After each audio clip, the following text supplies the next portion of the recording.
Introduction. The Architect's Oath. The Pact of Light and the Warning on the Ethical Use of Creative Power.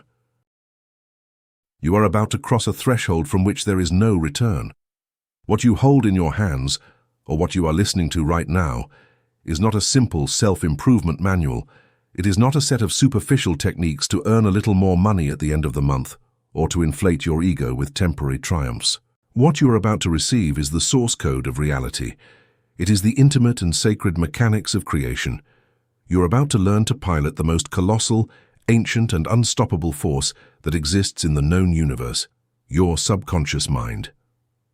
But before giving you the keys to this divine machinery, before teaching you to mold three-dimensional matter with the edge of your visualization, we must stop.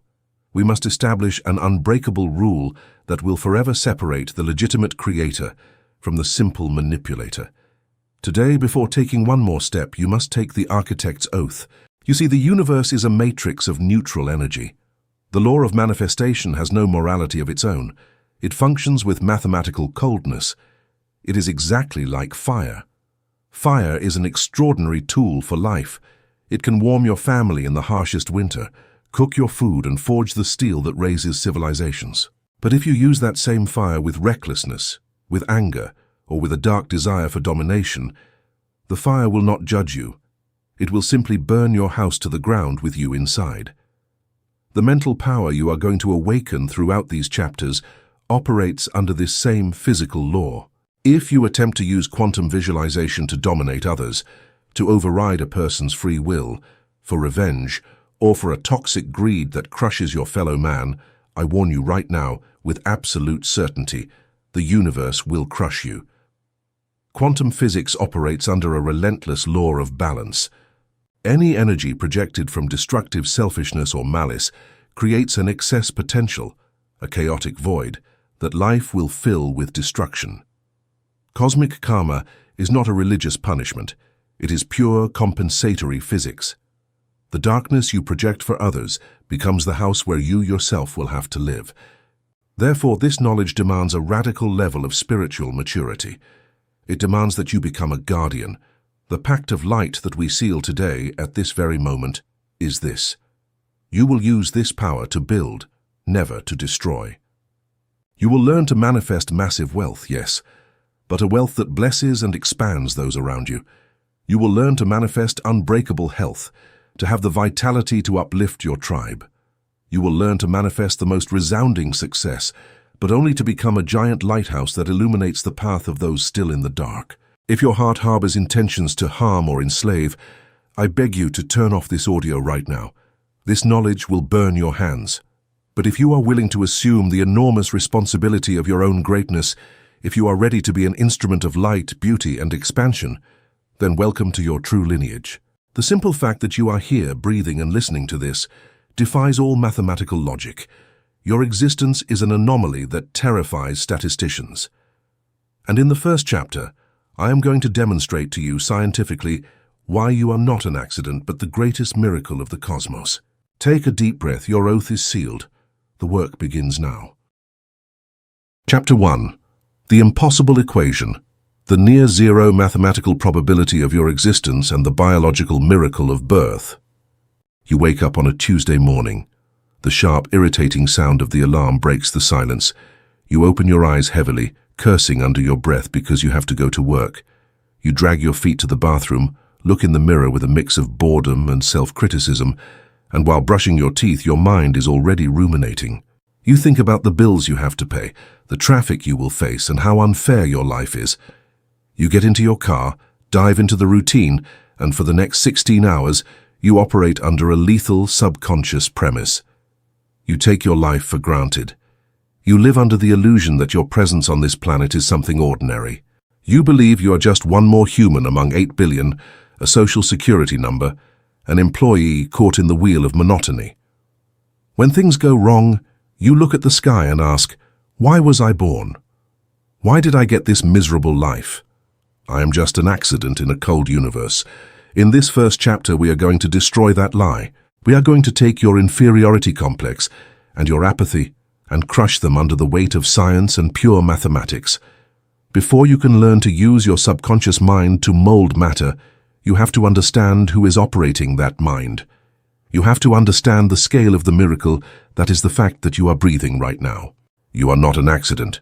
You are not a system error. You are the result of the impossible equation. When you understand the math of your own existence, you will realize that living a mediocre life is not just sad. It is a direct insult to the cosmic forces that conspired for 14 billion years to bring you here. Either primordial soup and the cosmic lottery. To understand the magnitude of your existence, we cannot start on your birthday. We have to go back 13.8 billion years to the Big Bang. At that point of infinite density, the universe exploded into existence. From that first microsecond, physics had to adjust with a precision that defies all sanity. If gravity had been a fraction of a percentage stronger, the universe would have collapsed into a big crunch long before the first star formed. If gravity had been a fraction weaker, matter would have dispersed so fast that galaxies would never have condensed. But gravity was perfect. Billions of years later, our Milky Way formed. For you to exist, Earth had to be located exactly in the Goldilocks zone. If Earth were 5% closer to the Sun, oceans would boil. If it were 20% farther, they would freeze. We were anchored in the perfect orbit, with a 23.5-degree axial tilt, to have seasons and Jupiter as a gravitational shield. To the unbreakable lineage, the survival of the blood. Look at your hands. The blood flowing through them is the end of an unbroken chain of survival that borders on the absurd. Think of your family tree. For you to be here, you needed 2 parents, 4 grandparents, 8 great-grandparents. If you go back just 1,000 years, you needed millions of direct ancestors. Every one of those ancestors had to be born. They had to survive childhood in eras where infant mortality exceeded 50%. They had to survive the brutal winters of the Ice Age, the Black Death that wiped out a third of Europe, tribal wars, famines, and 2 world wars. But surviving was not enough. They had to meet. Imagine your great-grandparents in the middle of a war. If one male ancestor in the 12th century had turned left instead of right on a dirt road, he would never have met his wife. That chance encounter would not have happened. His son would not have been born. Your entire genetic line would have been extinguished in that instant. Every arrow fired in human history missed your ancestors long enough for them to reproduce. You are the product of the longest winning streak in the history of biology. If a single link in that million-year chain had broken, you would not exist. You are the king or queen atop a mountain of survivors. Third, the race of 200 million, the moment of conception. Let's take the math to a more microscopic level. The night you were conceived. For you to be exactly you, with your eye color and innate talents, the spark of life depended on a specific biological encounter. Your parents had to meet, which is already a statistical miracle. But once they did, the true suicide race began. In an average ejaculation, 200 to 300 million sperm are released. That is the population of a large country, all swimming in darkness, competing for a single prize, a solitary egg. Each of those 200 million sperm carried a different genetic combination.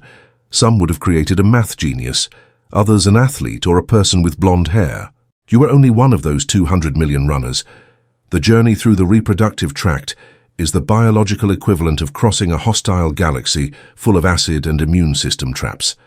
The vast majority die in minutes.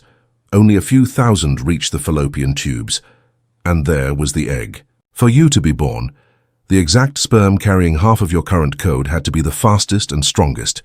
It had to arrive first and hit the membrane at the exact angle to penetrate before the wall closed. If your parents had conceived a second earlier or later, the fluid dynamics would have changed, and you would not exist. IV, the Benazir equation and the blind turtle. Dr. Ali Benazir, a Harvard researcher, decided to put concrete numbers on this journey. He calculated the probability that you, with your specific DNA, are alive today.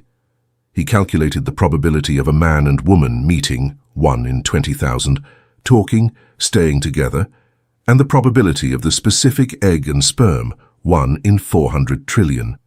He then added the probability of all your ancestors surviving since the first single-celled organism.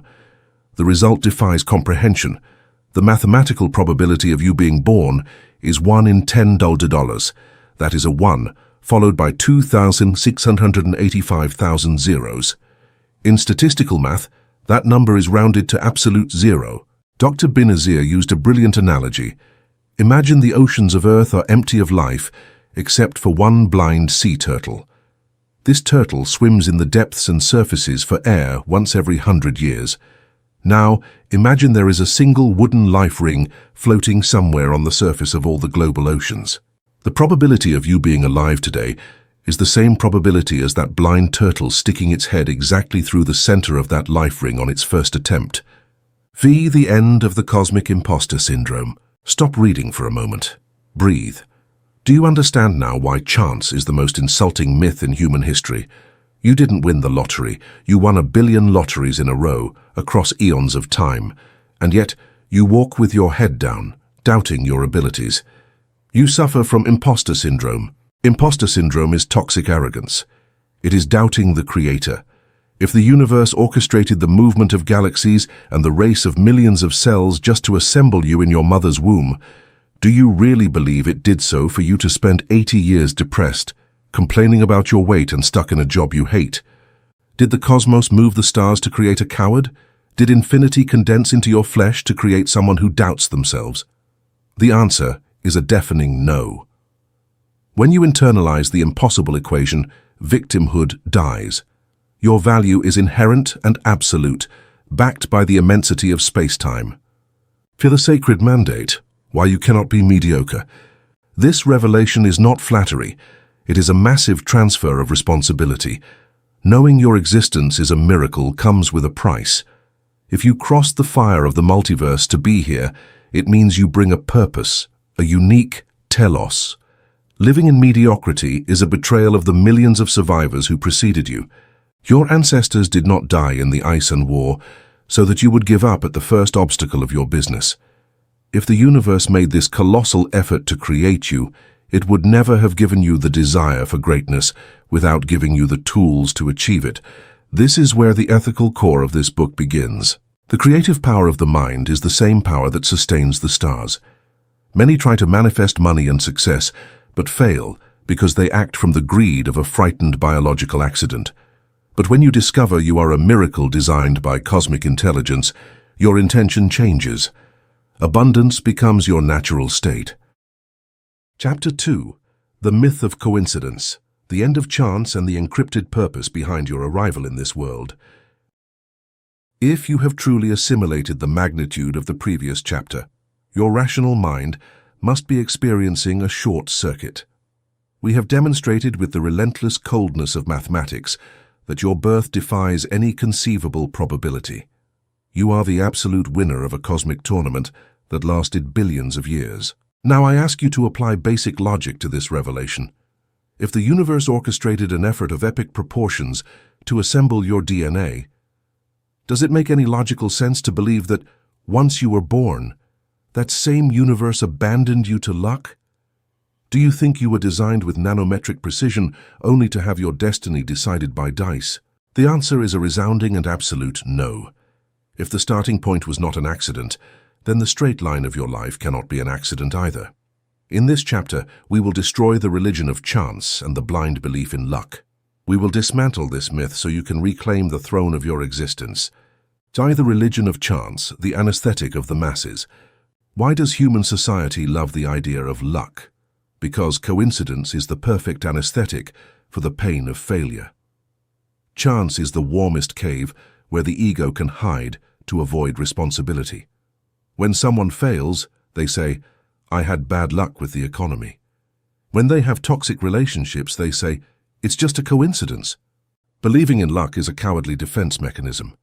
If you believe bad luck exists, you automatically absolve yourself of guilt. You tell yourself it's not your fault you're broke or alone because the world is chaotic. This gives you a sickly, temporary comfort, but the price you pay for that comfort is your absolute power.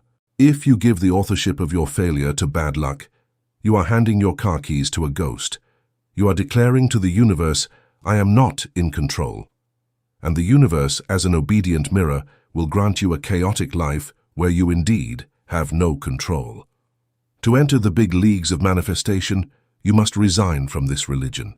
Engrave the first law of Hermeticism in your consciousness, the law of cause and effect. Nothing escapes the law. Coincidence is merely a name given to a law not recognized. Every visible effect in your 3D world has an invisible cause in your mental and vibratory world. There are no dice in the sky. There are only mirrors, the hidden tapestry, the physics of synchronicity. Imagine looking at the back of an immense hand-woven Persian tapestry. All you see is chaos, loose threads, ugly knots, and mixed-up colors. If you judge the work from the back, the limited human perspective, you will say it is a random mess. But if you turn it around, the chaos disappears. Every thread is exactly where it must be. Your life is that tapestry. Yesterday you lost a client or your heart was broken. From the back of the tapestry, it's an ugly knot. But the conscious creator knows it is a surgical movement of the universe. Quantum physics backs this. Entanglement shows that particles once joined continue to affect each other regardless of distance. The negative event you suffered is not isolated. It is a thread pulling another thread. You weren't fired due to bad luck, but because your frequency no longer resonated with that corporate slavery. The universe had to cut the thread to weave you into a new tapestry as a leader. Coincidence is for the blind. Synchronicity is for the awake. Thus, the masters of pain, your executioners, are actors. Here is a hard truth for the ego. Nothing is a coincidence, including the people who hurt you. Under the victim paradigm, they are villains who ruined your life. This narrative allows you to feel self-pity, a frequency so low it immediately collapses the wave function of poverty and disease. You must change your lens. In the theater of the multiverse, you designed your own evolution curriculum. To learn lessons like unconditional forgiveness or inner strength, you needed high-performance trainers. No one goes to the gym and gets mad at the weights for being heavy. The resistance of the iron is what makes the muscle grow. The partner who lied or the associate who stole other weights in your spiritual gym, they were magnetically attracted by your vibration to show you wounds you had not healed. If you were abandoned, it forced you to build your own sovereignty. If you were scammed, a severe master forced you to become fiscally responsible. If you see them as enemies, you poison yourself with resentment, which hijacks the bandwidth you should use for wealth. If you see them as masters of chaos, actors who accepted the role of villain to wake you up, resentment evaporates. Thank them in silence, take the gold from the lesson and move on. Suffering is a choice. Versa, the encrypted purpose, the telos of your soul. If every painful event follows a design, where are you headed? An acorn is tiny, but its DNA contains the majestic image of the 30-meter oak it will become. It doesn't struggle to invent an oak. The oak is already encrypted inside. Its only purpose, its telos, is to surrender to the earth and let that design unfold. You are a cosmic acorn. Your deepest desires are not random whims of your ego. They are memories of your destiny. Infinite intelligence does not play dice. If the Creator put a burning longing in your heart, it is because the universe has already created that reality in the space of variations and needs you to download it. Desire is the divine saying, I have put the reward at the top of the mountain. Your job is to climb because in the process, you will become the king you were destined to be. You cannot truly desire what does not belong to you by cosmic right. A penguin doesn't desire to fly. It desires to swim fast because its biology matches its desire. The myth of coincidence tells you to be realistic and ignore your dreams. Quantum truth tells you your dreams are prophecies waiting for your permission to collapse into matter. You will never have the pure, obsessive longing to be a concert pianist if you do not have the potential capacity encrypted within you, via the architecture of purged desire filtering the ego. You must learn to separate the soul's desire, the genuine telos, from the wounded ego's whim. The matrix implants false desires that are vibratory parasites. An ego whim seeks a luxury car because you were bullied for being poor. Its fuel is vengeance and lack. If you manifest this, it will bring no peace, only a fear of loss. The soul's desire seeks to build an international company because you have a passion for business structure and want to use that abundance to found schools. Its fuel is expansion and service. This desire has a cosmic hurricane in its favor. When you visualize this, the doors of space-time open wide. Coincidence does not exist in your longings. What hurts you and what you love are precision compasses. Your task today is to sit in silence and purge the vanity from your goals. Extract the diamond of purpose and throw away the dross of external validation. Fioske, the principle of rooting, you are the initial cause. To kill coincidence, you must apply radical responsibility, the principle of first cause. 99% of humanity lives in the effect, reacting to bills and the government. They are billiard balls being knocked around the table. The conscious creator is the player holding the cue. They are the mind that decided to play the game. Stand before the mirror and say with absolute authority, I and only I have manifested this. Everything beautiful, chaotic or scarce, I have attracted or allowed through my ignorance or subconscious fears. Coincidence does not exist. I am the unique cause of my experience. This declaration terrifies the ego. Admitting you caused your own ruin is like swallowing broken glass. But the moment it goes down, a wild freedom explodes in your chest. If you admit the economy ruined your life, you admit you have no power to fix it. But if you admit you created the disaster, then you have the power to create a paradise. Therefore, the breadcrumbs, how to read your environment. From this moment on, never say what a coincidence. Replace it with what precision. Your life will become a real-time conversation with the quantum field. Since coincidence is dead, you will read your environment as a millimetric feedback board. You will recognize synchronicities as responses to your vibratory ping. If you are forcing a relationship, and every time you meet the car breaks down or someone gets sick, stop. Understand that the quantum field is blocking you as a security system because that person's frequency would destroy your peace. Obey the divine blockage with gratitude. If you see a repetitive pattern, fix the root belief. Chapter 3. The Law of Balance, the Physics of Cosmic Karma, Why the Universe Punishes Selfish Manipulation and Rewards Harmony. Imagine you have just been appointed director of a state-of-the-art nuclear power plant. You are handed the keys to the control room and sit before the immense panel of buttons. Behind the thick containment walls, the reactor core houses a terrifying power. Uranium rods reacting, generating heat capable of lighting entire cities. But if control is lost, that same heat is capable of melting steel, poisoning the earth for thousands of years, and unleashing an apocalypse. What keeps that nuclear monster under control, allowing its power to be useful instead of destructive? The graphite rods, the cooling system, the mechanisms of balance, the creative power of the human mind, which you are about to learn to handle in the coming chapters, is exactly like the core of a nuclear reactor. You have discovered that you are a mathematical miracle and have assumed radical responsibility for your own life, killing the myth of chance. You have entered the control room of the Matrix. But before you press a single button on the panel of your subconscious mind, before you start visualizing millions of dollars or ideal partners, we have to install the cooling rods.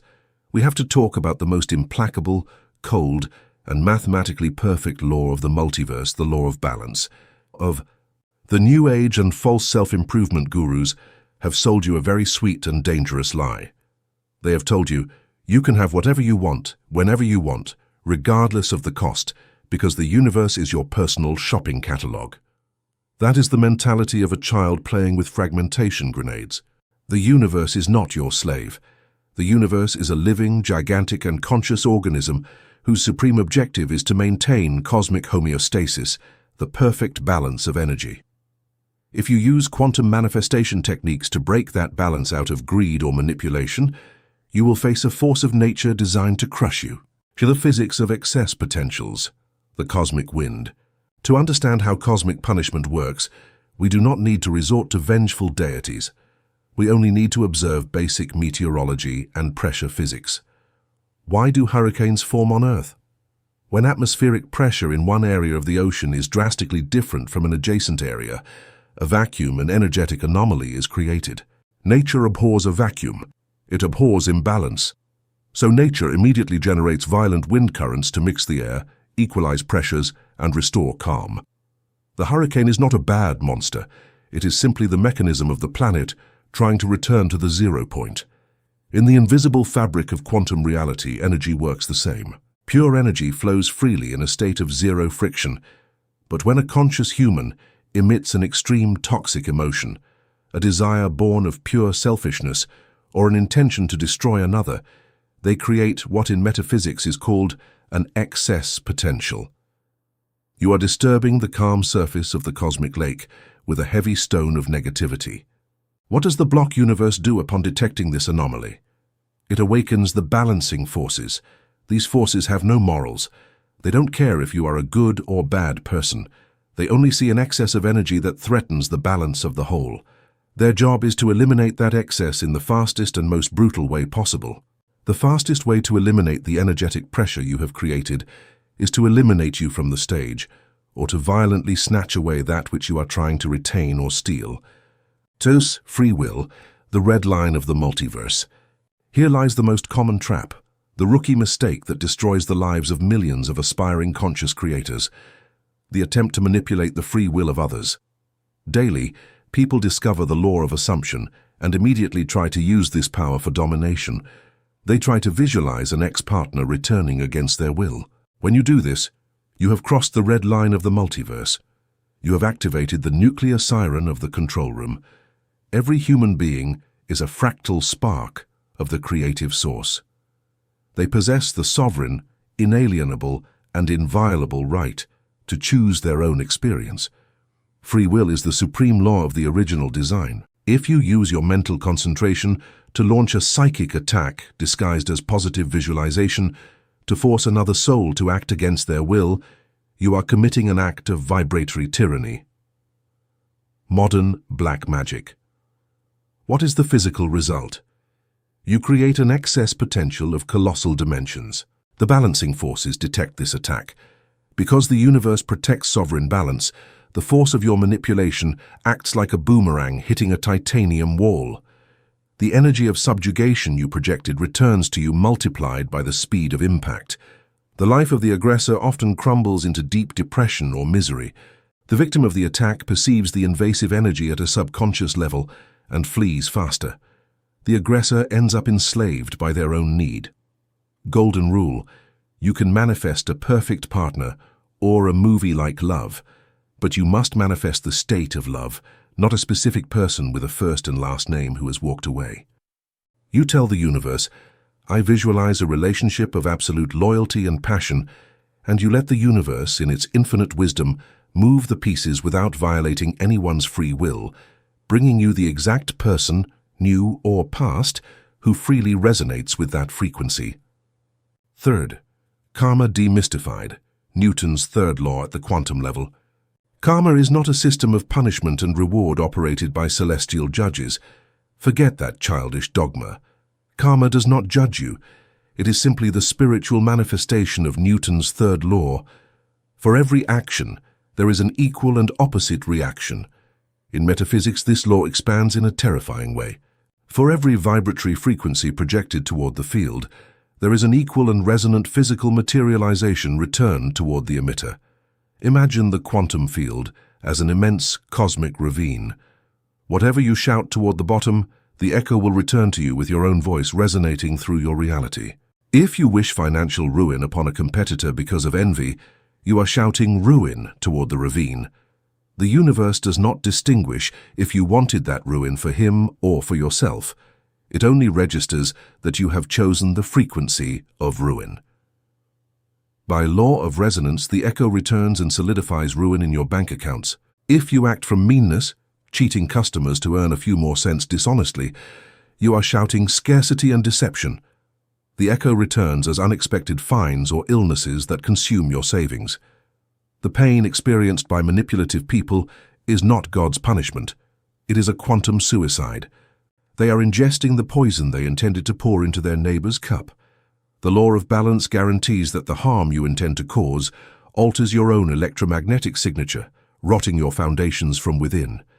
Doing evil is not just an ethical failure. It is an immense mathematical stupidity. Phi, the Dead Sea metaphor, the paradox of accumulation. There is a more subtle way people break the law of balance, the scared accumulator complex. Many learn to manifest money, and suddenly the ego takes the wheel. Fear of losing what they've gained seeps in. They become stingy. They build walls around their castle.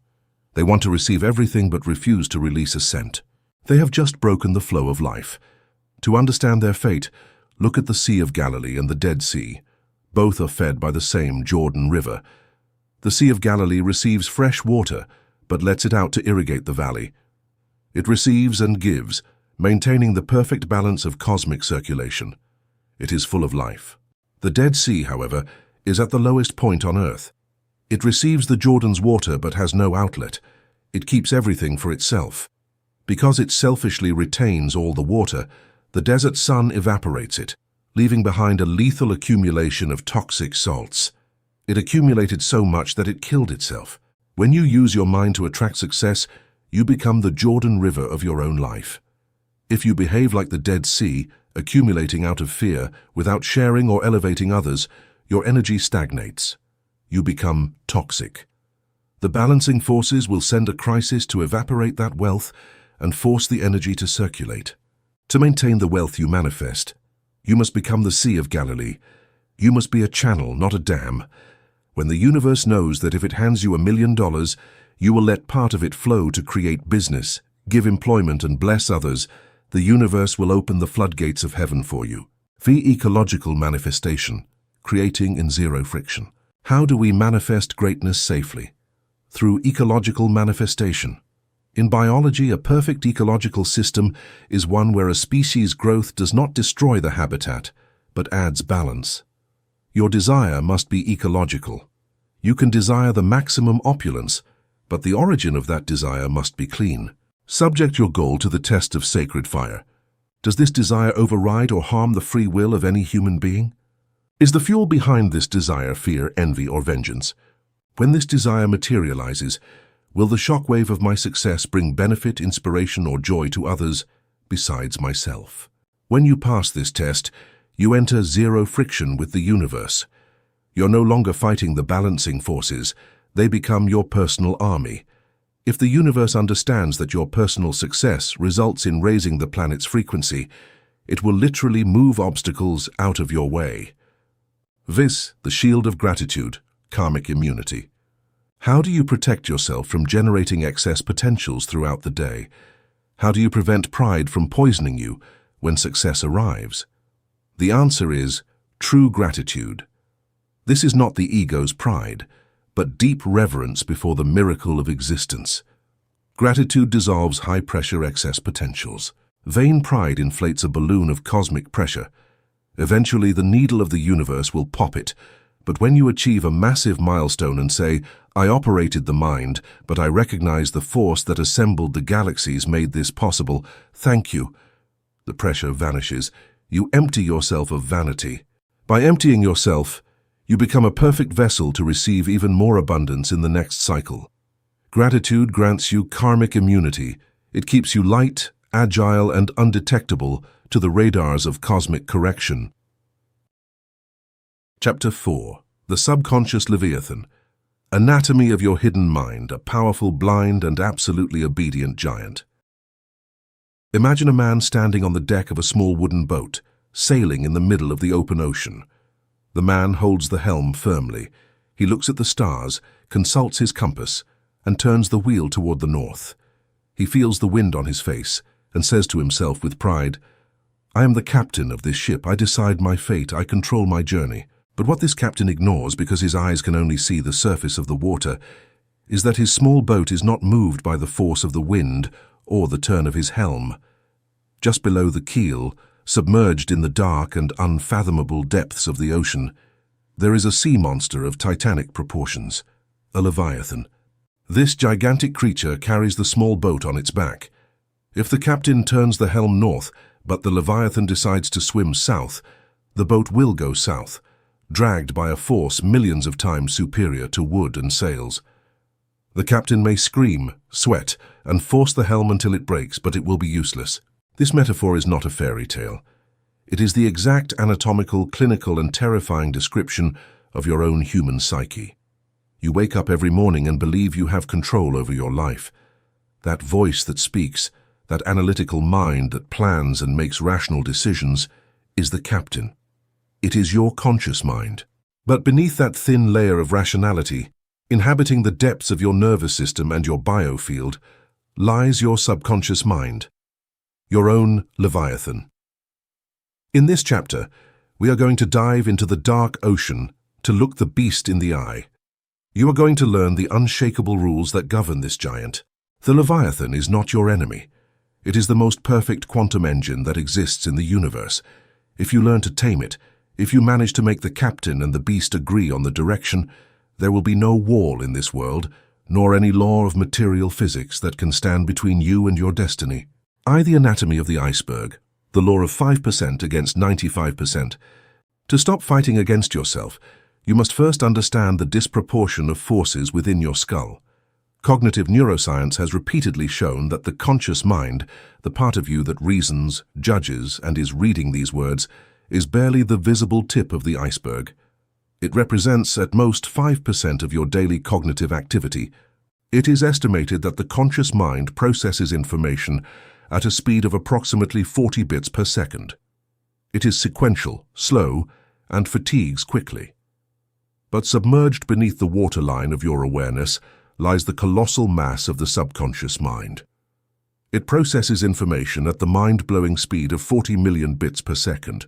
While you read this line with your conscious 5%, your subconscious Leviathan is simultaneously regulating your heart rate, adjusting your body temperature, digesting your last meal, renewing your cells, and most importantly, emitting your electromagnetic frequency toward the quantum field. All of this is done without you having to think about it. Now apply logic. If your conscious mind decides it wants to be a millionaire, but your subconscious mind harbors the deep-seated belief that money is the root of all evil, who do you think is going to win the battle? It is a mathematical massacre. The 95% will crush the 5% every single time without exception. That is the anatomy of self-sabotage. Your conscious mind, the captain, wanted to turn toward health, but your subconscious, the Leviathan, associated the cake with love and security felt in childhood. The beast swam toward the cake, dragging the entire boat with it. To the blind giant, the absence of logic and judgment. To master the Leviathan, you must study its behavior. And the first rule is the most dangerous of all. The subconscious is absolutely blind to objective truth. Your conscious mind is logical. It can look at a monopoly bill and say, "This is fake paper." But your subconscious mind does not have an analytical filter. It does not reason. It does not have a sense of humor. It does not know how to distinguish between a lie, a joke, a memory of the past, a fear of the future, or a real fact occurring before your eyes. The subconscious takes every thought, every image, and every deep emotion you give it as a literal and absolute truth. This blindness is its greatest weakness, and at the same time it is the gateway for your divine power. If you stand before the mirror, look at your empty bank account and say out loud, "I'm an idiot, I'll never get out of poverty," your conscious mind knows you're exaggerating, but the Leviathan in the depths hears the command literally. Immediately, the blind giant goes to work. It modifies your brain chemistry, lowering your serotonin levels so you feel depressed. It shuts down creative centers in your prefrontal cortex so you cannot see business opportunities. The Leviathan fulfilled your order to perfection. Carl Jung summarized this. Until you make the unconscious conscious, it will direct your life, and you will call it fate. The third, absolute obedience, the soil of cultivation. Eastern mystics used another brilliant metaphor for the subconscious. A field of infinite fertile soil. Soil has no morality. It does not judge the seed you plant in it. It is absolutely indifferent. Its only nature is to grow exponentially any seed that penetrates its surface, whether it be poison or food. Your conscious mind is the farmer. Your thoughts are the seeds. If you sow seeds of constant worry about a possible illness, the Leviathan takes them, nourishes them with the blood of your emotions, and eventually materializes the physical disease.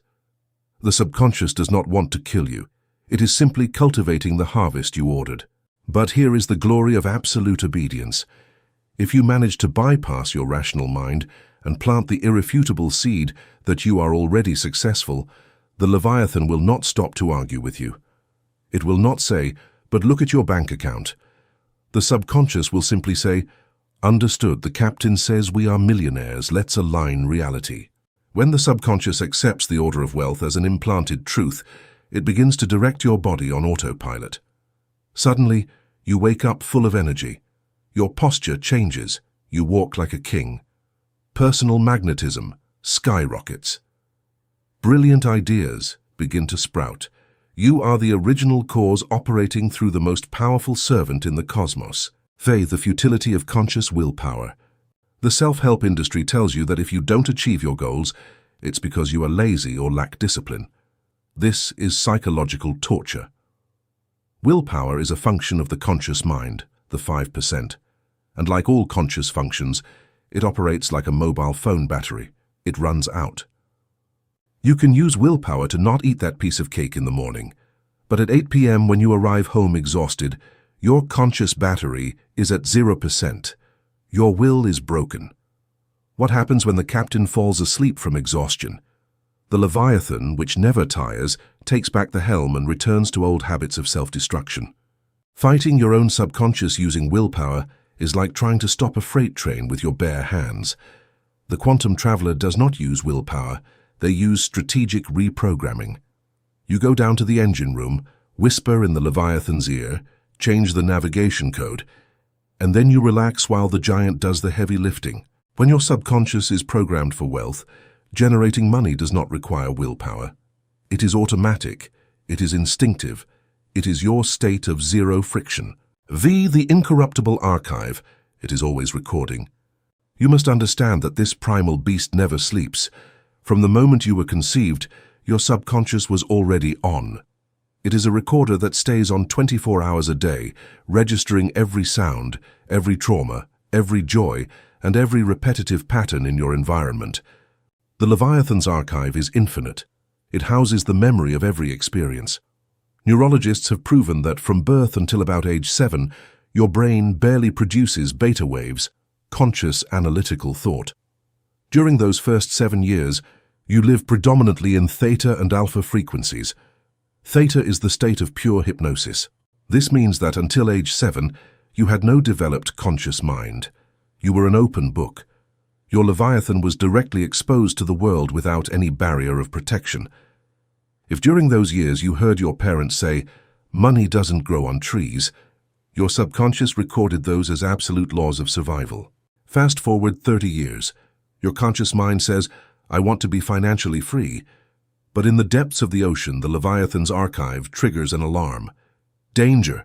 The captain wants money, but our master file says money destroys families and causes crying. I must protect the captain by sabotaging this business immediately. It was not bad luck.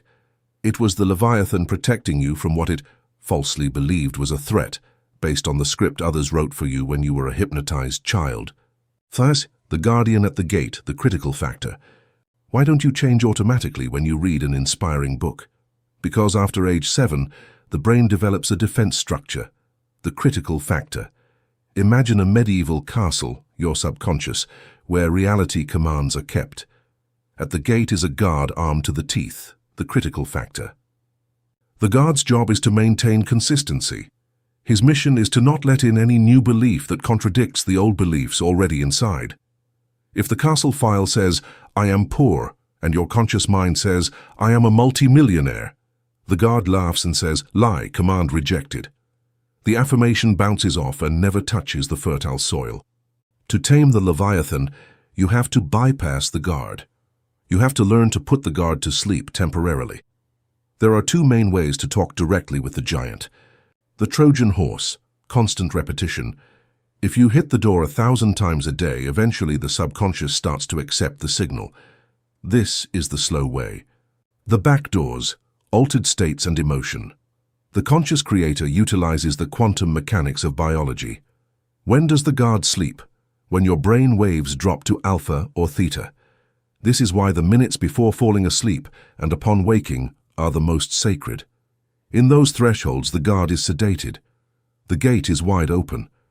Whatever you feel, assume, and visualize in those precise minutes will enter without resistance and become a direct order for the giant. But there is another master key: high emotional impact. The rational guard is powerless against a tidal wave of pure emotion. An instant of quantum emotion is worth 10 years of mechanical repetition. 7. The awakening of the rider, the union of the two minds. Many people, upon learning about the subconscious, fear it. They feel they are sharing their body with a hostile stranger. That is a perspective of separation. The Leviathan is not your enemy. It is your quantum body. It has been trying to protect you all your life. Its intention was always loyal. It simply had the wrong software. Your mission is not to declare war on your subconscious, but to declare absolute reconciliation. You will assume your role as sovereign captain. You will go down to the engine room, look the giant in the eye and say, "Thank you for keeping me alive. But the old maps were false. Here are the new coordinates. We are one." When the conscious mind, desire, and the subconscious mind, belief, align, a zero-friction explosion occurs. The ship and the Leviathan merge. The struggle evaporates. The physical universe, which is the mirror of this unified mind, has no choice but to dramatically reorganize to reflect this new invincible alliance. 1st chapter. Conclusion: Preparing the tools. Now that you know the subconscious processes reality without rational logic, you must understand a crucial limitation. The Leviathan is ancient and primitive. It does not speak your language. It does not understand logical dissertations or mathematical calculations. If you use verbal logic, the giant only hears static. If you want to become the architect of your reality, you have to learn to speak its native language. A language used millennia before words were invented, the language of the gods. In the next chapter, I will give you the Quantum Translation Dictionary. Get ready to learn the secret language that governs matter. Chapter 5. The Language of the Depths. How to communicate with your deep mind, which does not understand words but symbols and emotions. Imagine you travel to a remote, isolated country. You arrive at an immense palace where an emperor resides, who has the absolute power to grant any wish. You are admitted into his throne room. Desperate to seize the opportunity, you begin to shout your desires in your native language. You argue with logic and present a detailed business plan. The emperor watches you with a blank face. He doesn't move a muscle. Why? Because the emperor does not speak your language. For him, your structured words and impeccable logic sound exactly like the noise of the wind hitting the window. A noise without meaning. You leave frustrated, but the reality is that you committed an act of supreme arrogance. You refuse to learn his mother tongue. That emperor deaf to your words is your subconscious mind, the Leviathan. And you are the frustrated tourist every time you stand in front of the mirror repeating mechanical phrases like, "I want to be rich." In this chapter, we are going to destroy one of the greatest deceptions, empty verbal affirmations. You will discover why writing your goals 100 times a day doesn't work if you don't apply the correct translation code. We are going to descend into the acoustic and visual archives of the human mind so that you learn, once and for all, the language of the depths. A language that does not require vocal cords but has the power to move mountains. The fallacy of the word, the language of the 5%. To understand why your subconscious ignores your words, we must look at the evolution of the brain. Articulated language is an extremely recent biological invention. It resides in the neocortex, the outermost and newest layer. It is the seat of your rational intellect, that 5% of which we spoke. But the Leviathan operates from much older structures, the limbic system, emotional brain, and the reptilian brain, survival and instinct. These structures have been operating for millions of years. For the limbic system, the word money means absolutely nothing. It is an abstract sound. The word health is an empty acoustic vibration. When you say, "I am a magnet for money," you are using the newest software to give an order to the oldest hardware. It is like trying to program a quantum supercomputer using a 19th century typewriter. Format incompatibility is absolute. The Leviathan hears you and says, "The captain is making strange noises again. I don't understand the command." Words only have creative power when they act as vehicles to transport something deeper. If the word is not charged with the native vocabulary of the subconscious, it is an empty shell. The language of the depths consists of 3 fundamental pillars: the image, the noun, the emotion, the verb, and the now, the verb tense. 2. The noun, the language of image and symbol. The first pillar is visual. The subconscious thinks exclusively in images and symbols. For proof, observe what happens when you sleep. When the neocortex turns off and the Leviathan takes control, you enter the world of dreams. Are your dreams pages of black and white text? No. Your subconscious plunges you into a 3D visual hallucination. Dreams are the clinical demonstration that the beast communicates by projecting movies, not writing essays. Ancient civilizations understood this perfectly. Egyptians did not write with alphabetic letters. They used hieroglyphs, visual symbols. They knew a symbol bypasses the logical mind and hits the chords of the collective subconscious directly. If you want to give an order to your internal giant, you have to stop talking to it and start showing it mental photographs. Do not say, "I want a successful business." You have to project the specific image of your hand signing $1 million contract, or your mother crying with joy as you hand her the keys to the house you just bought her. The image is the noun of the quantum language. It gives infinite intelligence the exact clay mold to fill with 3D matter. However, an image alone is like a luxury car without an engine. It is beautiful, but it will take you nowhere. The image is the mold, but it needs a cosmic hammer to be forged. That hammer is the second pillar. The third is the verb, emotion as pure magnetism. Here lies the secret that separates conscious creators from dreamers. The dreamer lies in bed, imagines a sports car and says, "How beautiful it is." He has projected an image, but it is sterile and dead. The second pillar is emotion. In the physics of manifestation, emotion is the verb. It is the action. It is the fire of alchemy. The word emotion comes from the Latin emovere, meaning energy in motion. While the brain produces the electrical field, image, the heart produces the magnetic field, emotion. If the image is the IP address of your cosmic destination, emotion is the power of the Wi-Fi signal that sends that address toward the block universe. If you visualize wealth but feel anxiety, the subconscious is confused by the contradictory command. As the Leviathan is an instinctive animal, it will always prioritize the survival instinct. It will prioritize emotion, and it will collapse the wave function of what you are terrified of. Neville Goddard said, "Feeling is the secret." It's not about forcing a fake emotion. It's about invoking the chemical signature of your fulfilled desire. If you get scared watching a horror movie, the subconscious doesn't know the screen is plasma. It injects adrenaline immediately. The conscious creator uses this mechanism in reverse as a weapon of massive materialization. Close your eyes, project the image of your victory, and then demand that your biology produce the hormone corresponding to that victory. Invoke relief. Invoke extreme gratitude. You must trick your glands into crying with happiness for something biological eyes cannot yet see. The command has been validated. Manifestation is now inevitable. IV, the syntax, the deadly trap of future tense. We have the noun image and the verb emotion. Now we need the grammar. In what verb tense does your subconscious live? The rational mind jumps between past and future, but the Leviathan, like wild animals and infinite intelligence, only exists in the absolute present. For the subconscious, tomorrow is a literary fiction. This is why the vast majority of religious prayers and New Age decrees are pure poison. When you say, "I am going to be successful," or "I wish to heal soon," you are using the future tense. You are telling the quantum field, "Today, in the present, I do not have this." The universe obeys.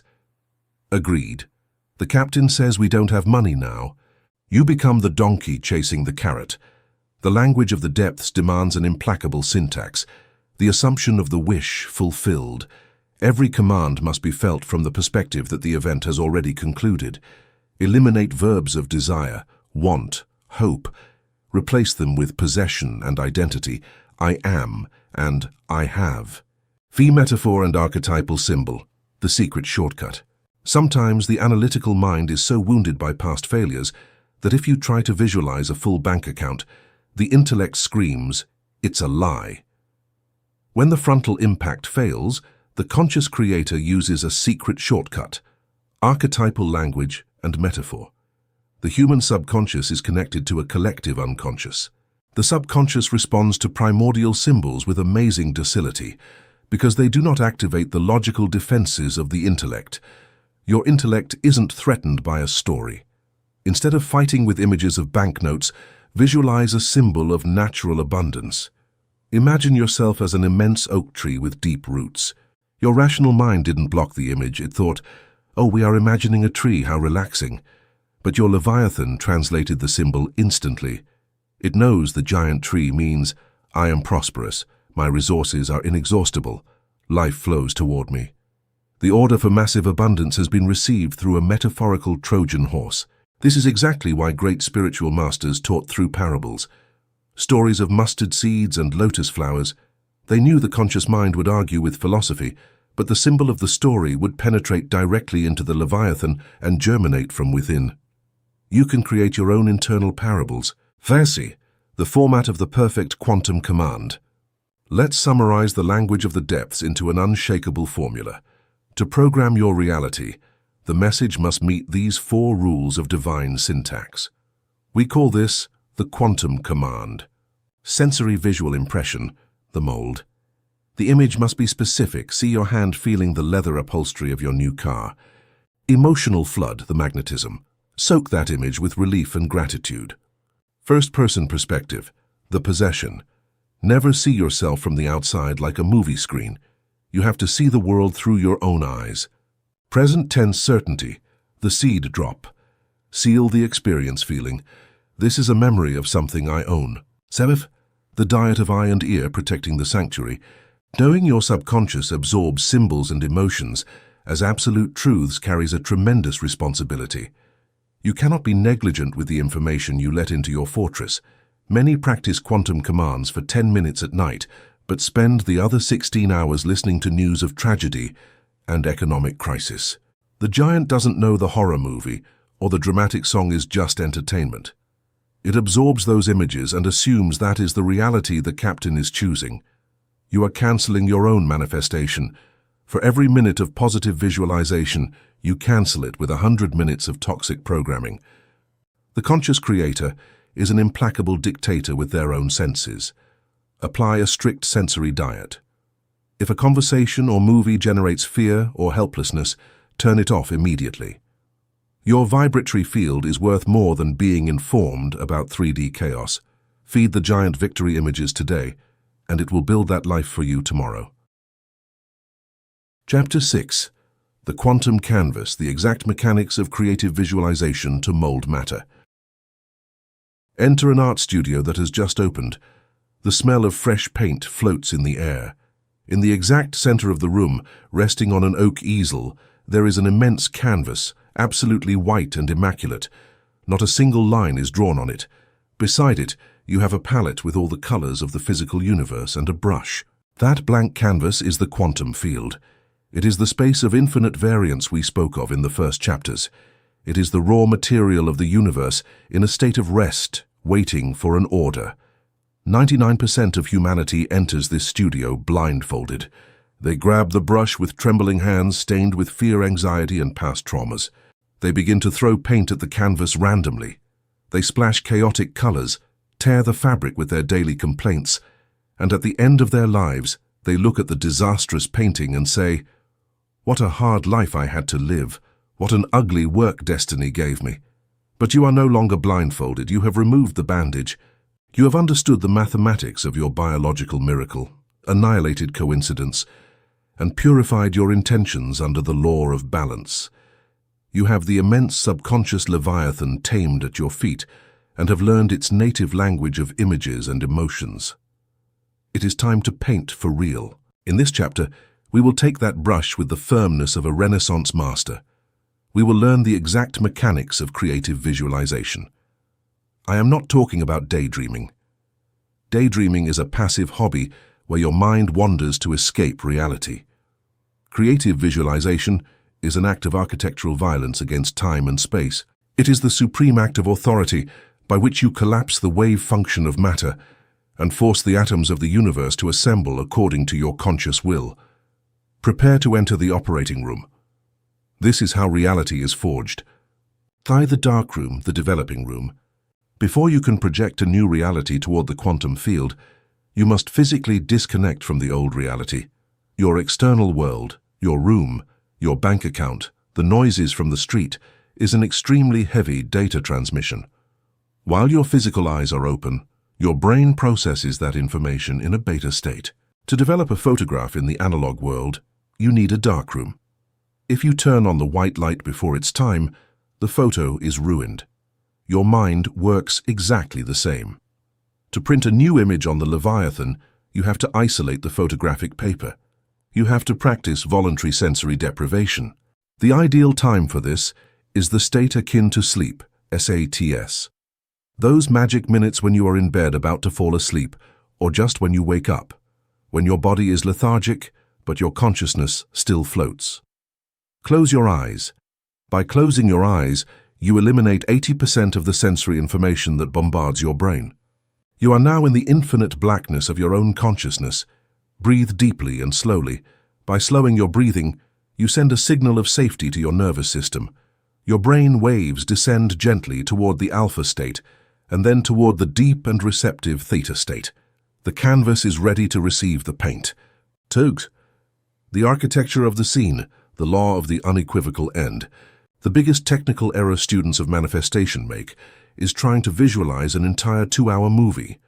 They visualize meeting a client, negotiating, the rejection, and finally cashing the check. This is a vibratory disaster. By visualizing the process, you introduce the illusion of time and the friction of effort. The conscious creator never visualizes the how. The conscious creator visualizes exclusively the final result. You have to design an extremely short mental video clip, a scene that lasts between 5 and 10 seconds, no more. This scene must be an event that logically implies that your desire is already fulfilled. If you wish to heal, do not visualize the surgery or the pills. Visualize a 5-second scene where you are dining with a loved one weeks after receiving the final medical clearance. Your loved one raises a glass and says, "How wonderful to see you so healthy again." And you answer, "I've never felt so strong." If you wish to sell your company, visualize the exact moment you open your bank app and see the monstrous balance reflected on the screen. The scene must be an irrefutable confirmation. By compressing the desire into a 5-second clip that occurs after the event, you annihilate linear time. The war is already won. 30. Specific weight, sensory density. You have the short scene, but right now it is a translucent hologram. If you leave it that way, the subconscious will discard it as a simple fantasy. To make the image embed itself in the matrix of physical reality, you have to give it density. You have to give it specific weight by using virtual senses. Your brain is unable to distinguish between a real physical sensory experience and a vividly imagined one. You have to saturate your 5-second scene with tactile, auditory, and visual information. Return to the scene of the toast for your health. Do not see it as a flat cartoon. Involve your virtual biology. Touch. Feel in your imagination the coldness of the crystal glass in your hand. Feel the texture of the cloth napkin on your lap. Feel how the chair supports the weight of your healthy back. Hearing. Listen to the background noise of the restaurant. Listen to the exact clink of the glasses. Above all, hear the tone of the voice. Sight. Put saturated colors in the scene. Look at the reflection of light on the glass. Look at the facial expression of the other person. By forcing your mind to process textures, sounds, and colors in a scene that does not physically exist, you are creating a deep groove in the hard drive. You are giving the scene the tone of reality. Third, the carrier frequency, the breath of life. We have built a perfect clay mold, but it remains a lifeless block of clay. It has no magnetism. Here is where 90% of practitioners fail. They have the image, but their chest is empty or full of anxiety.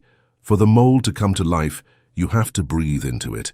You have to inject the carrier emotion.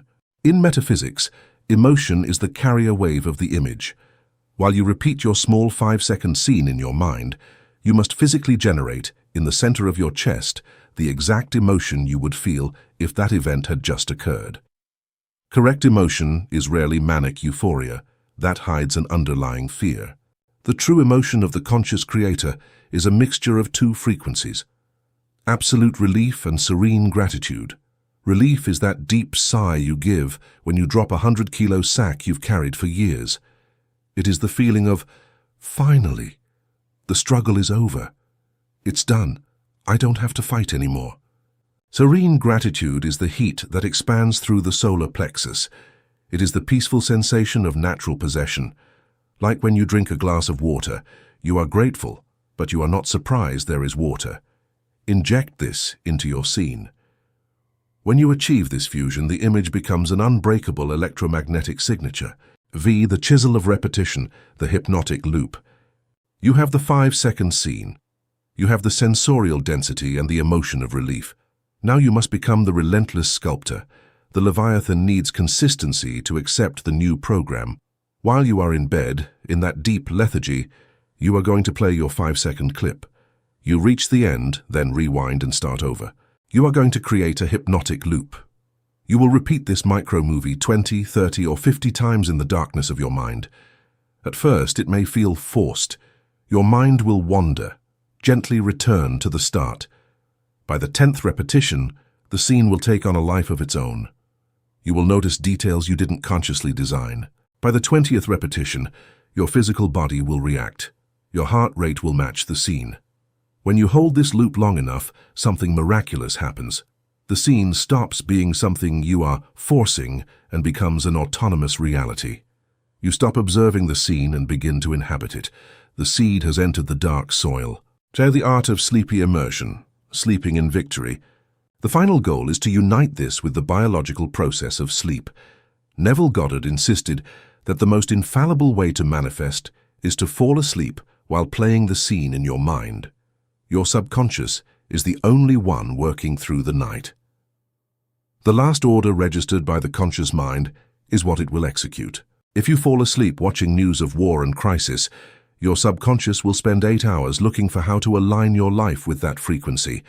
But if you fall asleep playing the hypnotic loop of your $1 million contract, bathing in relief, you are taking the golden seed to the very core of the universe. While you sleep, your deep mind travels the space of variance, localizes the coordinate where that scene is physical reality, and begins to weave the events that will drag you toward that destination upon waking. You fall asleep in a state of victory. You are a monarch resting in his castle after signing the royal decree. 7. Extraction and tactical blindness breaking contact. The next day you wake up. You return to the 3D world. You look around and, oh surprise, you are still in the same room. The $1 million is not there yet. This is where 99% of people abort their manifestation. They panic. The ego screams, "It was a sham. Last night I visualized and nothing has happened." Listen carefully. The 3D world is dense, it is slow, it has inertia. The 3D is the echo of the past. The room you wake up in is the materialization of thoughts you had months ago. They are a dead star whose light is just reaching you. You cannot demand dense matter to reconfigure in a millisecond. Render time requires a bridge. Upon waking, you must apply divine indifference toward your current reality. You go to work and pay your bills, but internally you refuse to grant the title of final reality to what your eyes see. You walk the streets with a state secret burning in your chest. You smile with the arrogance of one who knows the truth. Tell yourself, this poverty is just the old set being taken down. I know where I was last night. My true reality is the abundance I already assumed. Confide in the intelligence of the earth, the subconscious. Water the seed with your certainty, then turn your back, knowing that biology will make the oak sprout at its own perfect pace. Chapter 7. Holographic Projection. The difference between passive fantasy and the art of inhabiting the image from within. Imagine it is a cold winter night. It is pouring rain, and you are walking down the street without a coat, shivering. Suddenly, you pass by the huge glass window of a spectacular mansion. You stop to look through the glass. Inside, you see a burning fireplace. You see a table set with a steaming banquet. You see people laughing. You stay there in the freezing rain, pressing your nose against the cold glass, looking at that perfect scene. You say, "Oh, how wonderful it would be to be in there. How happy I would be if that were my life."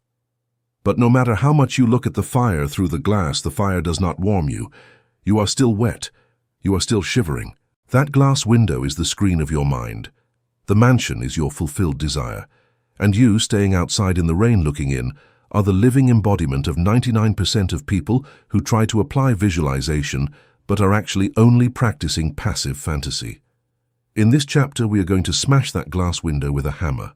We will teach you the lethal difference between fantasizing about a better life, which destroys you vibrationally, and executing a holographic projection, which collapses the wave function. You are not here to be the spectator of your own success movie. You are here to be the lead actor and the projector itself. The sickness of fantasy, the escape from 3D. Passive fantasy is one of the most widespread psychological and vibratory diseases of modern society. Why do people fantasize? Because their 3D reality is painful or boring. So the ego, seeking a quick painkiller, resorts to daydreaming. You sit in your office and imagine winning the lottery.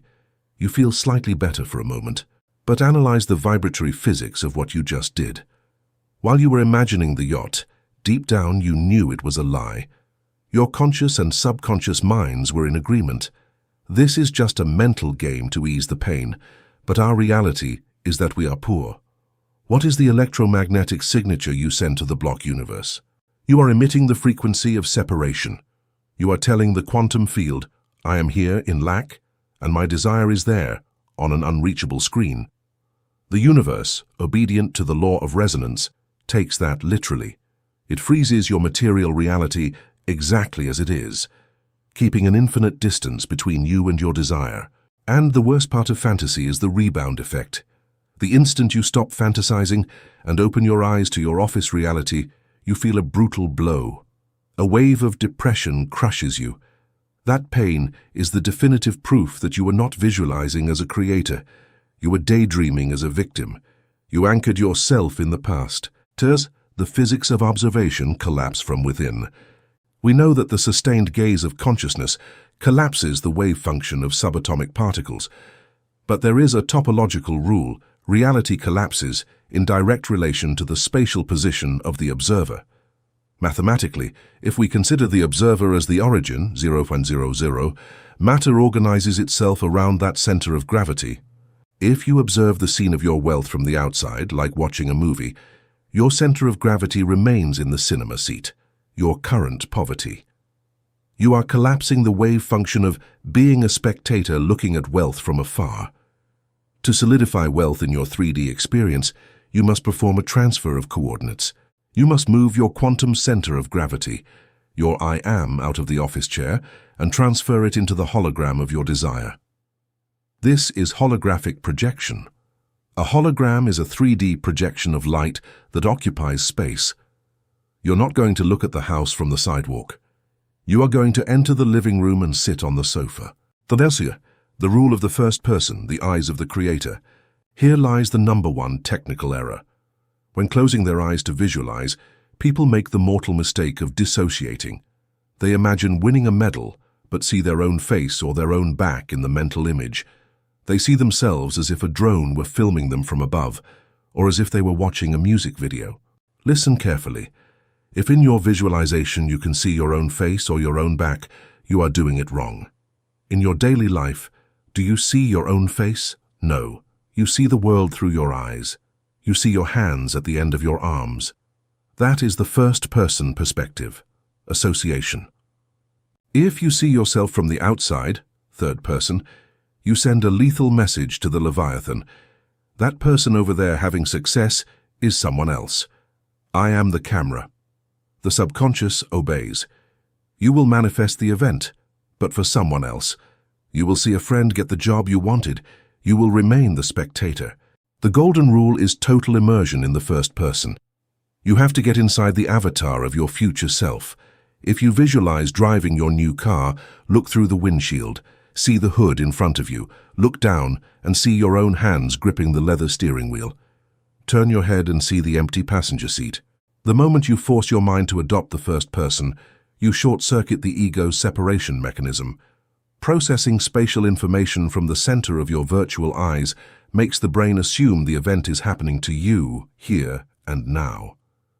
The wish-fulfilled signature detonates like a nuclear bomb in the quantum field. The holographic jump, transferring the center of gravity. Transferring your center requires fierce mental discipline. Neville Goddard called this making there here.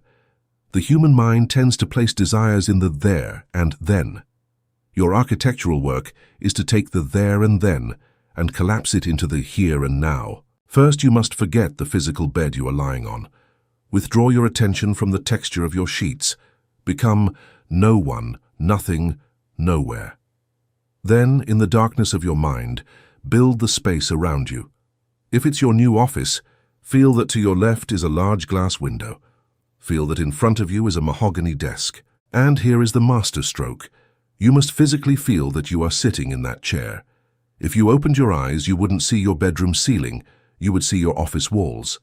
This sensation of truly being there is the holographic jump. Your I am has moved its quantum zip code. You have hacked the matrix.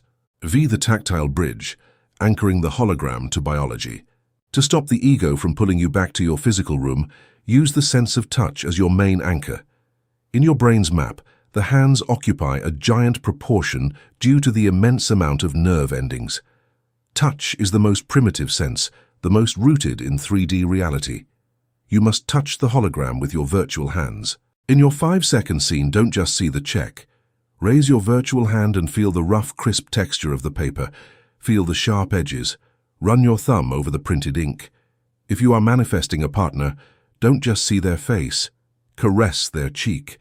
Feel the temperature of their skin and the softness of their hair. Focusing all mental attention on the imaginary texture of an object forces your biological brain to turn on tactile neural networks. When the brain experiences texture in the first person, the critical factor collapses. The brain says, if I am touching this and feeling its weight, then it has to be real. The tactile bridge turns a gaseous dream into a solid rock. It is the artificial gravity of your holographic projection. It forces the body to anchor itself in 4D, imagination, forcing 3D to collapse in the near future to match that anchor. The zero friction test, how to know if you succeeded. The universe offers you an infallible binary test that occurs the exact millisecond you open your eyes. We call it the zero friction test. Scenario A, failure. You open your eyes and feel a violent clash with reality. You see your old apartment and feel sadness or urgency. You operated from the third person. You confirmed your lack. Scenario B, quantum success. You finish your loop and open your eyes slowly. What do you feel? Absolute peace, divine indifference. You look at your old walls, but they no longer offend you. You look at them like a dusty old set of a play that has been cancelled. You feel in your chest a pleasant heaviness and emotional saturation. You are so saturated by the holographic experience that your need to look for it in the physical world completely disappears. This is the cosmic Sabbath, the state of rest after creation. You no longer ask the universe, please give it to me. You say, thank you, I have already given it to myself. Do with matter what is necessary. When you walk through your 3D life of scarcity, feeling like a covert billionaire, without a gram of doubt, the collapse of the wave function is imminent. Physical materialization will not take years. It will rush upon you in weeks or hours. The pressure of the cosmic vacuum you have created is too immense not to be filled. Mirror immunity. Walking between worlds. Quantum mastery is practiced with open eyes in the chaos of the ordinary world. You have to become a double agent. Physically, you are in timeline A, debt, sickness. Your body must follow the laws of this plane, but internally, your consciousness resides in timeline B, the hologram of success. The key is mirror immunity. Physical reality is a delayed mirror. It reflects what you thought months ago. If you see a spot on your face in a mirror, you don't try to clean the glass. You wash your own face.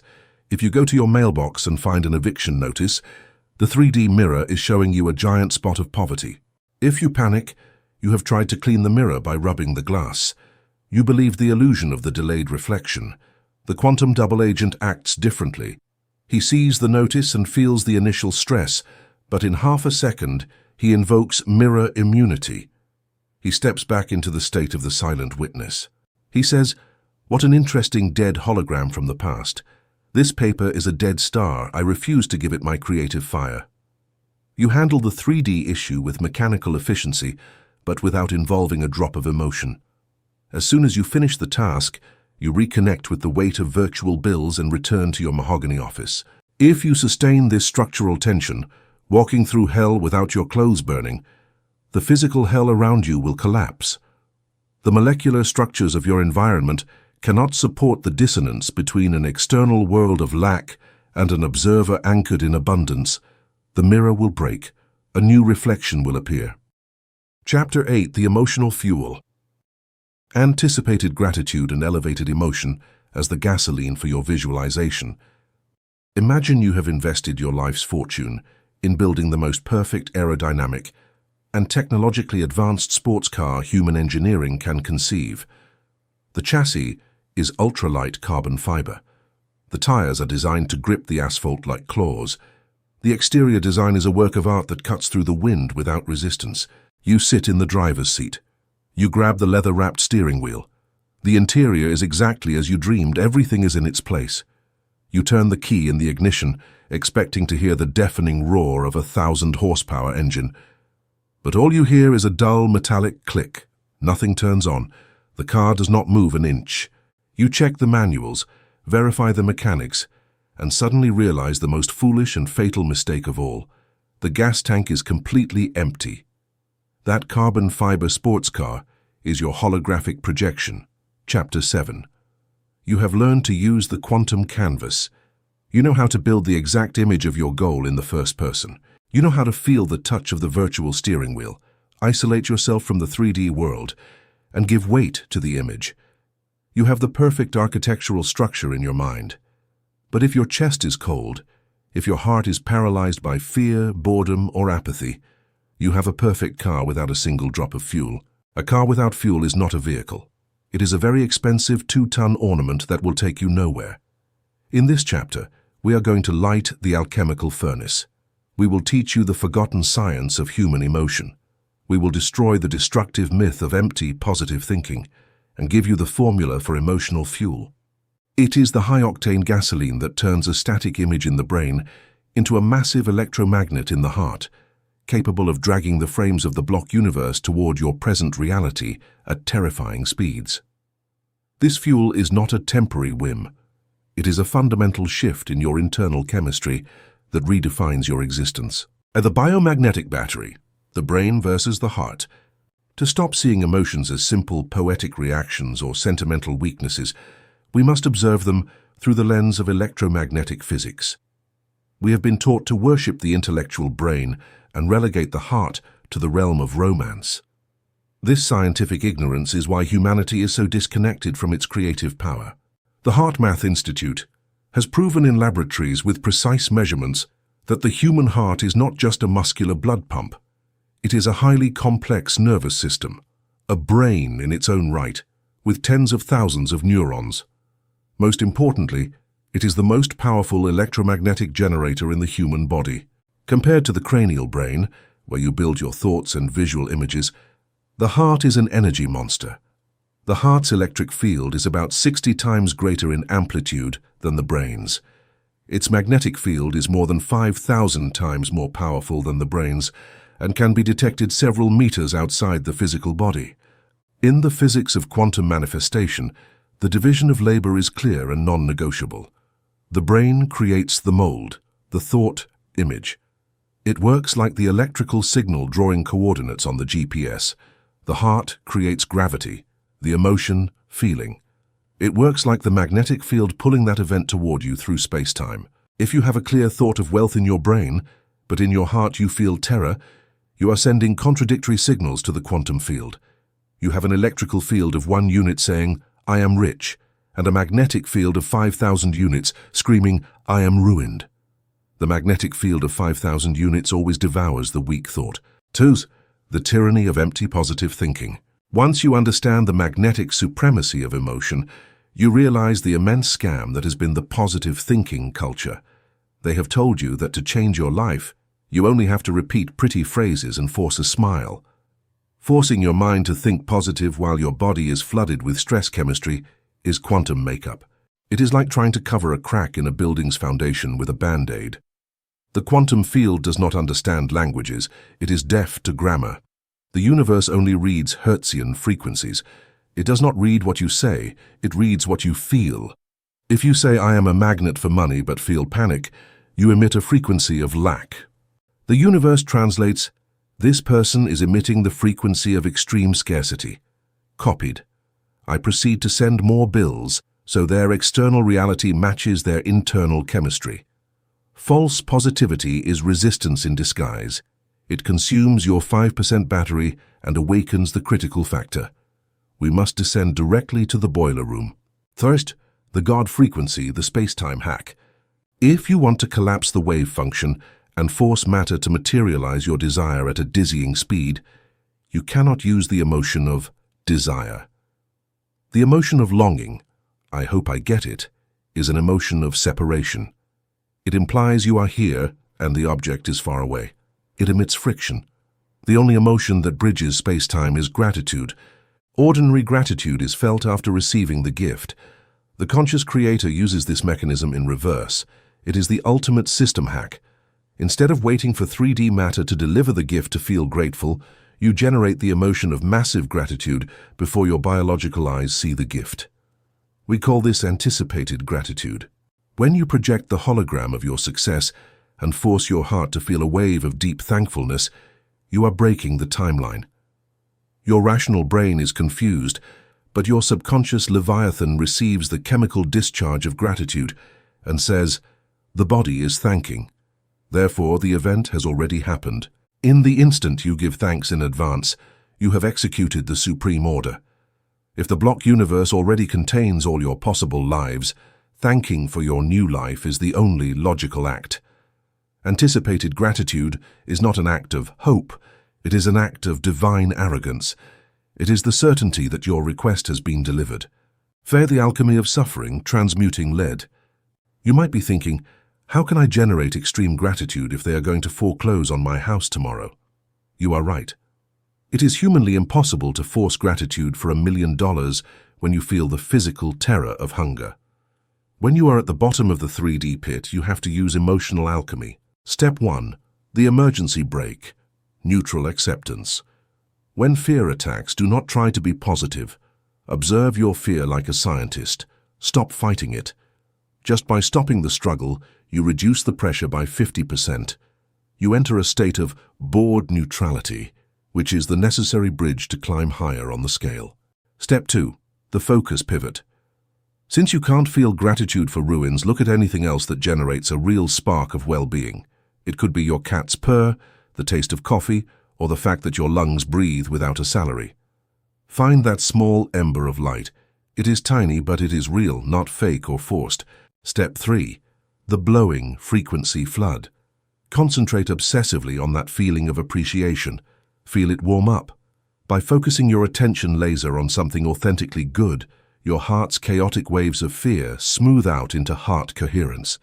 You have transmuted the lead of fear into the silver of calm. Step 4. The holographic transplant. Now, when your chest is beating in a frequency of calm, open the darkroom door. Take that genuine gratitude and transfer it to your success visualization. Since the pump is primed, it is easier to expand that gratitude toward your future desire. You have used a tactical springboard. The addiction to stress hormones, withdrawal syndrome. There is a neurological reason why your mind always wants to go back to remembering your misfortunes. You are biologically addicted to your own suffering. When you live in chronic stress, your body gets used to a chemical soup of cortisol and adrenaline. Your cells develop receptors that crave these hormones like a drug. When you start applying the quantum canvas and generating peace, you cut the cortisol supply. Your body enters withdrawal syndrome.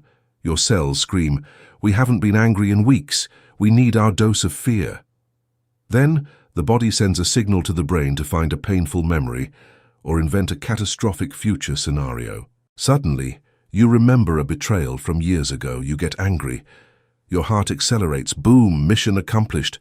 Your body just got its shot of cortisol. Recognizing this process is the greatest liberation. Next time doubt or anger assaults your mind, smile and say, "I see you, this is just my body's chemical withdrawal." By refusing to feed the addiction, you force the system to reset. You are detoxifying your biology at a cellular level. You are teaching your body to become addicted to the frequency of paradise. When your body craves peace in the same way it once craved drama, your physical manifestation will become absolutely unstoppable. Man or the Sabbath state, the relief of the finished work. In ancient scriptures, it is said the Creator rested on the seventh day, the Sabbath. Metaphysics reveals its true power. The Sabbath is the supreme emotional state of manifestation. It is the state of internal immobility that occurs when you are so sure the seed is planted that any further effort seems ridiculous. Imagine you bought a plane ticket for a vacation 3 months from now. You have the ticket. Do you wake up every morning crying and pleading for it to happen? No. It would be absurd. The event is a finished fact. Your only emotion is quiet joy. You live your life knowing the trip already belongs to you. That is the Sabbath. When you finish your visualization impregnated with anticipated gratitude, you must enter this state. You relax. You no longer try to manifest. You tell your ego, the contract has been signed in the 4th dimension. Now, I just sit and watch the 3D matter reorder itself. Peace is the signature of the true creator. This state of rest is where the actual rendering of reality happens. If you constantly dig up the seed to see if it's growing, you kill the plant. The Sabbath is the spiritual maturity to leave the seed alone. It is the profound knowing that the laws of the universe are now working on your behalf while you simply exist. Sabbath, expanding the emotional field. True emotional fuel is not just a spark, it is a sustained field of radiance. When you master the ignition ritual, you begin to notice that your presence alone begins to alter the environments you enter. This is because a coherent heart emits a field that reorganizes the local entropy of the space around you. Your manifestation speed is directly linked to the stability of this field. It is not about how intensely you feel for 5 minutes, but how much emotional sovereignty you maintain during the day. If the world can knock you out of your gratitude with a simple traffic jam, your fuel is leaking. You must seal the tank. Emotional sovereignty means that your internal state is the result of your own choice, not a reaction to external stimuli. When you achieve this, you become the primary cause. You are no longer the effect of your environment. You are the source of it. This is the highest octane fuel available in the human experience. The universe prioritizes the materialization of desires that are backed by a consistent, unshakable emotional signature. By maintaining your high frequency, regardless of the 3D mirage, you force the mirror of reality to adjust. You are the immovable object, and reality is the fluid that must flow around your intent. Fate, the ignition ritual, lighting the furnace. To condense this power into a repeatable technique, here is the ignition ritual. Isolation and mold. Close your eyes, drop to alpha to theta, and create the 5-second first-person clip. Physical bridge. Place your right palm over your heart and the left on top. This signals safety to the limbic system. Heart breathing. Imagine air entering and leaving directly through your physical heart. Inhale for 5, exhale for 5. This forces heart coherence in less than 60 seconds. Gratitude explosion. While breathing and looping the clip, demand your chest feel relief. Whisper, "It is done." Let the heat expand to your toes. Surrender. Give in to the sensation.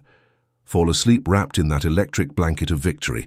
If you execute this ritual, your body becomes the most powerful transmission antenna in your city. You will be emitting a signature that forces timelines to collapse in your favor, sweeping away the resistance of the old world. Chapter 9, Cleaning the Lens. Detecting and uninstalling mental viruses that sabotage your progress. Imagine you are in the world's most advanced cinema. You hold the perfect film, a high-definition feature of your ideal life, overflowing with wealth, health, and true love. You have the projector turned on with a nuclear-powered bulb, radiating perfect light. You turn on the light and face the 3D reality screen to see your masterpiece. But when you look at the screen, you are horrified. The image is deformed. Colors are dark and gloomy. Wealth is stained by betrayal. Love is distorted by fear of abandonment. Health has shadows of relapses. You check the film. It is perfect. You check the bulb. It shines at maximum power. What is failing? What? You examine the thick glass lens. There you discover the disaster. The lens is covered in a thick layer of fossilized mud, dirty fingerprints, deep scratches, and black paint.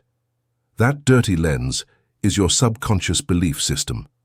No matter how perfect the image you build in your mind, it must pass through this lens first. If that lens has a program that says, "Money corrupts people," the light of your wealth visualization will hit that mud, refract, and project a reality full of legal problems, theft, or unbearable stress. In this chapter, we will turn off the projector. We will take the cloth of consciousness and clean the lens once and for all. Sign the inherited code, childhood hypnosis. To uninstall a computer virus, you must understand how it penetrated your hard drive. Humans are born as pure hardware with a blank operating system. From the womb until about age 7, your brain frequency operates almost exclusively in delta and theta waves. These frequencies are clinically the state of deep hypnosis. During those first 7 years, you had no analytical mind to filter information. No guard at the castle gate. Everything you saw and experienced went directly into the master files of the subconscious Leviathan without judgment. You were downloading the software necessary to survive in your specific tribe. If at 5 you heard your father say, "Rich people are thieves, we are poor but honest," your theta brain recorded that as an unnegotiable binary code. Wealth, Chong dishonor, poverty, Chong virtue. You didn't judge it, you absorbed it. Today you are an adult reading metaphysics, but your Leviathan still operates with that obsolete code. You are not failing because you are foolish, or because the universe hates you. You are failing because a computer cannot execute a program that contradicts its source code. Your current reality is not a reflection of your desires, but a reflection of the infectious Trojans installed in your childhood. TOS, invisible loyalty, transgenerational trauma. Here we enter the dark dynamics of transgenerational trauma and tribal loyalty. For your reptilian mind, belonging to your family is synonymous with physical survival. To belong is to live. To stand out is to die. The subconscious associates similarity with belonging. If you are different from the tribe, you are in danger. Suppose you come from a lineage of working-class people who have always struggled to make ends meet. You break the mold. You become a conscious creator. Your business starts to take off. You are about to invoice your first million. What does your subconscious do? It panics. The Leviathan screams, "Danger, this is unknown." The subconscious fears that if you become rich, you will no longer be like your father or grandfather. You will betray them. You will cease to belong. To resolve this threat, your mind executes surgical self-sabotage. You might miss a key meeting or make a disastrous investment to return to the safety of family scarcity. Threat: identifying the saboteur's energy leaks. The first step to uninstalling a virus is running an antivirus scan. You must perform a mind audit. Since you cannot see subconscious beliefs directly, you must look for them in the 3D mirror. 3D does not lie. Your physical life is the paper printout of your source code.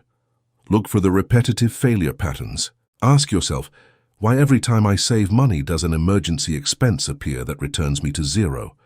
Why do I always attract emotionally unavailable partners? Why, when my business is about to scale, do I get terrified and hide? These glass ceilings are your Leviathan's firewalls. Note the pattern and look at it fixedly. Now apply the alchemy of consciousness. Stop blaming circumstances.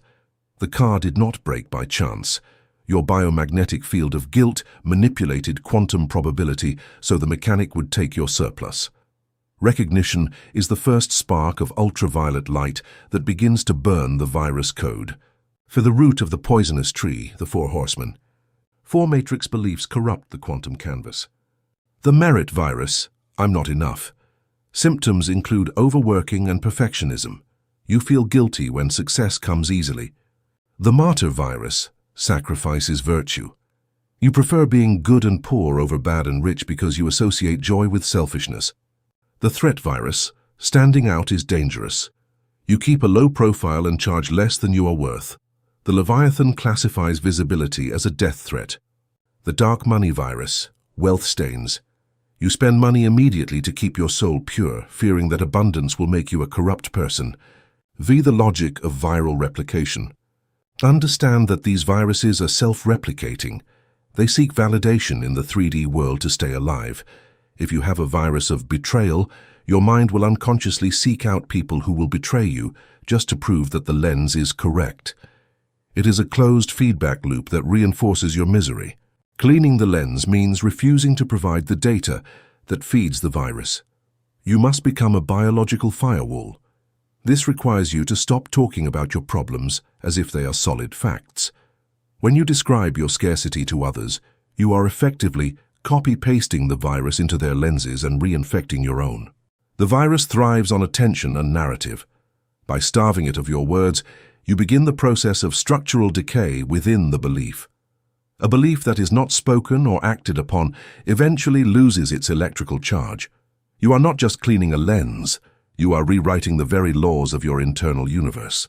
The lens is also smeared by the social proof virus. We tend to believe what the majority believes. If the news says there is a recession, your lens becomes grey with the expectation of loss. A conscious creator must be clinically detached from collective statistics. Your economy is a private matter between you and the field. By rejecting the common data of the masses, you protect the transparency of your glass. You must decide that you are an anomaly, an exception to the rules of the matrix.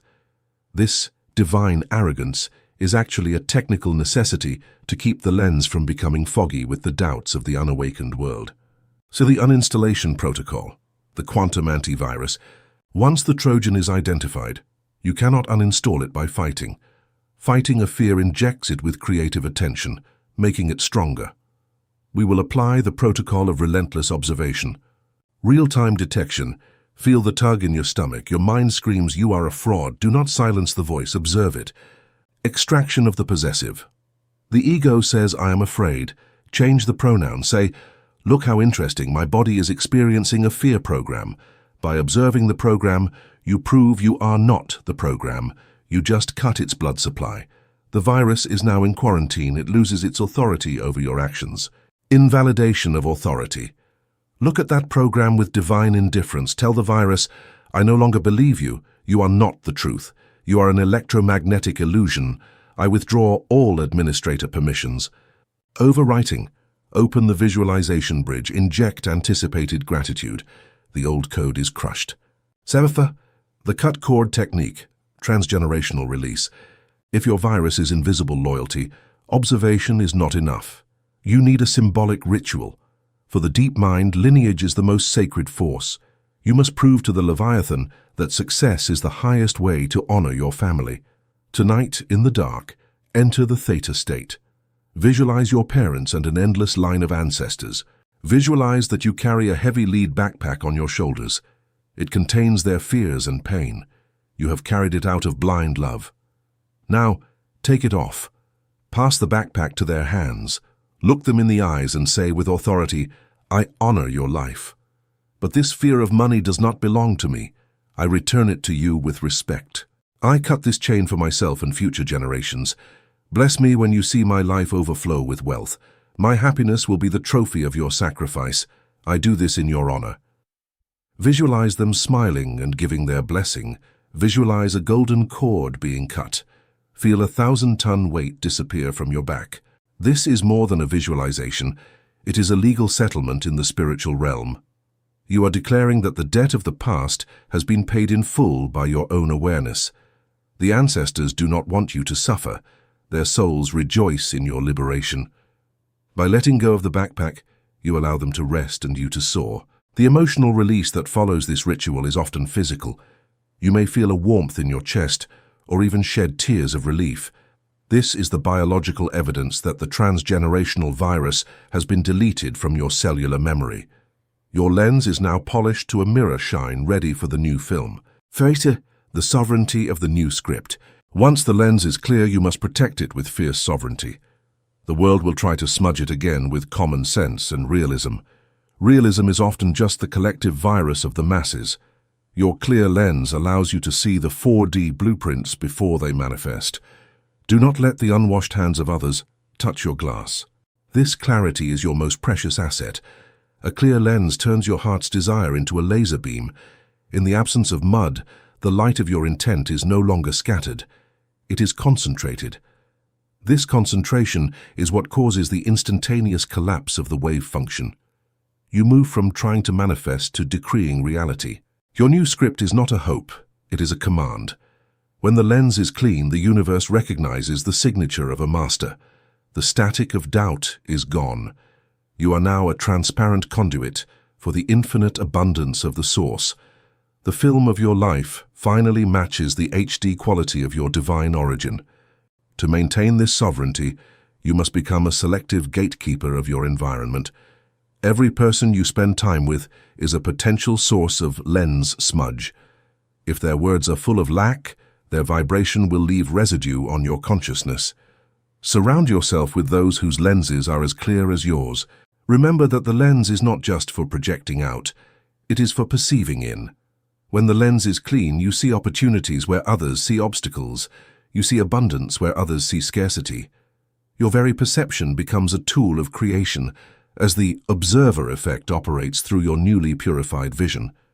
Nice the quarantine period, surviving ego extinction. You will experience a phenomenon called the extinction burst. When a lab rat stops receiving food for pressing a lever, it doesn't stop immediately. It presses the lever hysterically, trying to force the system. Your ego and 3D environment work the same way. When you uninstall poverty, you cut the ego's supply. During the first weeks, the physical world might hit you with concentrated problems related to the belief you just erased. If you deleted the scarcity virus, surprise bills might arrive. Most people get terrified here and give up, which reinstalls the old program. You must know how to read the matrix code. When the storm hits, don't be afraid. Laugh, say, bingo. This 3D tantrum is the swan song of my old self. It is the resistance of an obsolete program about to die. I won't take the bait. Maintain your quantum command with a smile. If you hold your vibratory state, the virus dies of starvation. The old reality crumbles. This survival period is the initiation of the Creado Consciente. It is the moment where you prove to the universe that you are no longer a slave to the mirror. By remaining unshakable during the extinction burst, you cement your new identity. The field accepts your authority and the material world finally yields to your will. Chapter 10, The Ripple Effect, Expanded. Imagine you hold a heavy, radiant gemstone. You walk toward a dark, still pond. Your goal is to alter its surface as much as possible. If you drop the stone at your feet, you create a tiny splash. A couple of tiny ripples will vanish in a second. But if you throw it into the center, a brutal, expansive wave touches every shore. That stone is your quantum command. The pond is the quantum field. Up to now I have taught you to build the most perfect stone. You cleaned your lens, injected relief, and projected the first-person hologram. But if you use this technology only to fatten your ego, you are throwing the stone at your feet. Quantum physics will obey and give you your money, but your ripple will be tiny. If you want the universe to lift you up and move mountains for you at a speed that terrifies 3D spectators, you must learn to throw the stone into the center. You must master the ripple effect. The fastest way to get what you want is to stop asking for yourself. The fractal geometry of giving. To master the ripple effect, you must understand that the universe is not a collection of objects, but a fractal of information. In a fractal, the part contains the whole. When you bless another node in the network, you are not sending energy away from yourself. You are stimulating the very fabric of the space you inhabit. The illusion of giving implies a loss. This is the scarcity virus. In the quantum field, giving is actually activation. When you visualize the success of a peer, you are using your consciousness to collapse a high-frequency timeline. Because of the law of resonance, your field must match that frequency to even perceive it. By lifting others, you are forced to vibrate at the level of a lifter. You cannot pull someone up from the mud without standing on higher ground yourself. Therefore, every act of intercessory visualization acts as a vibratory anchor that holds you in a state of abundance, making it impossible for you to sink back into lack. The multiverse is an economy of utility. It does not reward those who want. It rewards those who provide. If you become a distribution point for wealth, wisdom, or healing, the source must keep you supplied to maintain the flow. You become a strategic asset for the expansion of consciousness, and the universe protects its assets. C. Bypassing the ego's worthiness filter. Most manifestation attempts fail because of a hidden guilt at the center of the ego. You ask for $1 million, but a part of you feels it is selfish. This creates a quantum dissonance, a static noise that cancels out your command. The ripple effect provides the ultimate psychological bypass, altruistic justification. When you visualize the $1 million not as a stack of paper for yourself, but as the foundation for a community center, or the freedom for your parents to retire, the ego's worthiness filter is deactivated. The guardian at the gate, H9, allows the command to pass because it perceives the intent as noble and selfless. This is the Trojan horse of the heart. You are still getting the money, but because your why is tied to the benefit of others, your subconscious no longer fights the manifestation. You find it infinitely easier to generate anticipated gratitude, H8, when you see the tears of joy in someone else's eyes than when you look at your own. Neville Goddard called this mental diets. If you hear your friends congratulating you on your great fortune, you are effectively assuming the state of being fortunate. It is a more stable way to hold a frequency, because human beings are social creatures. We find reality in the eyes of others more easily than in our own mirror. 3. The physics of the high-value node. In network theory, certain nodes have more connections and influence than others. In the quantum matrix, you want to become a high-value node. A person who only asks for themselves is a terminal node, a dead end for energy. A person who manifests for the whole is a hub. Hubs receive the most traffic and resources. When you align your personal goals with the universal expansion, you are no longer a lone soldier. You are an officer with the full backing of the Imperial Treasury. If your business succeeds, 10 people get jobs, a local charity gets funded, and your children get a better education. You have created a dependency chain. The universe wants those 10 families to be fed. It wants that charity to exist. Since your success is the catalyst for those outcomes, the universe will prioritize your manifestation over someone who only wants a bigger car to feel superior. You have turned your private dream into a systemic necessity. This is why some of the most successful people in history seem to have unnatural luck. They weren't just lucky, they were indispensable. They tied their personal ambition to a ripple that moved the entire pond. The field did not give them wealth because they were good, but because they were useful for the flow. IV Quantum Intercession, the art of the lighthouse. There is a profound difference between trying to fix people and interceding for them. To fix someone implies they are broken. If you see them as broken, you are anchoring them in a low-frequency timeline. You are participating in their misery. To intercede is to see their divine blueprint and call it forward. When you look at a friend in debt, do not see their empty wallet. If you feel pity, you are poisoning them with your observation. Instead, use your holographic projection, TH7, to see them in 4D as a person who has more than enough. See them buying you dinner. Feel the joy of their relief. This is the lighthouse method. You are not forcing them to change. You are merely lighting up a coordinate in the space of variations that they might have forgotten. You are providing the vibratory match they need to jump timelines. If they choose to take it, they will. If not, your own field remains clean because you saw only perfection and abundance. This practice builds your quantum authority. The more you successfully see abundance for others, the more your subconscious accepts that abundance is the only reality. You are training your Leviathan, H4, to recognize wealth everywhere. Eventually, your world becomes a reflection of this high-frequency habit. V. The business of blessing, high-frequency capitalism. Money is nothing more than stored energy, a record of value exchanged. If you are struggling for money, you have a value block. You are trying to take from the pond without creating a ripple. High-frequency capitalism is the art of creating such massive ripples that the water has no choice but to return to you in waves. Ask yourself, how can I solve a problem for 1 million people? When you move your focus from getting to solving, you shift from a state of lack to a state of mastery. The universe loves solvers. Every time you ease the burden of another, you generate a credit in the quantum ledger that must be balanced. This isn't about charity in the traditional sense, it's about alignment. A business that genuinely improves lives is a high-vibration entity. It attracts the best employees, the most loyal customers, and the most fortuitous timing. Your manifestation becomes a mission, and missions have a gravitational pull that individuals do not. The ripple effect in business means that every dollar you earn is a testament to a problem solved or a joy created. In this state, you never feel guilty for being rich. You feel responsible for being rich, and that responsibility is a fuel far more powerful than the selfish desire for luxury. It keeps you in the Sabbath, true 8 of knowing. Vi, the invisible currency, the hidden blessing. The most powerful ripples are often the ones no one sees. Most people only give when there is an audience or a tax deduction. This is 3D transaction, not quantum creation.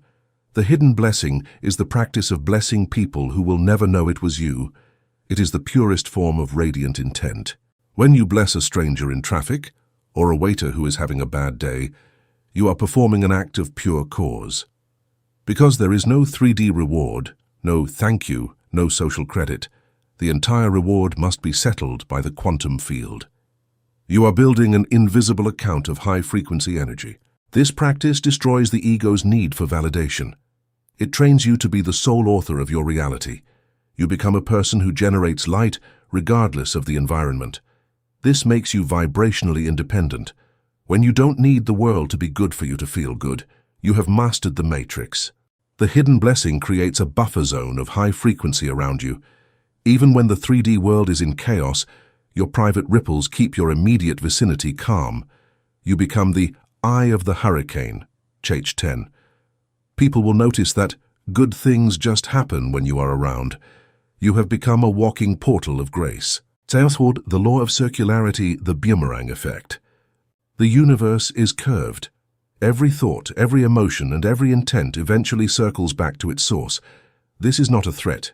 It is a mechanical law. If you project fear for others, you are seeding your own path with thorns. If you project success for others, you are paving your own road with gold. The ripple effect ensures that you never walk alone. By contributing to the thriving of the whole, you ensure that the whole contributes to your thriving. It is a symbiotic manifestation.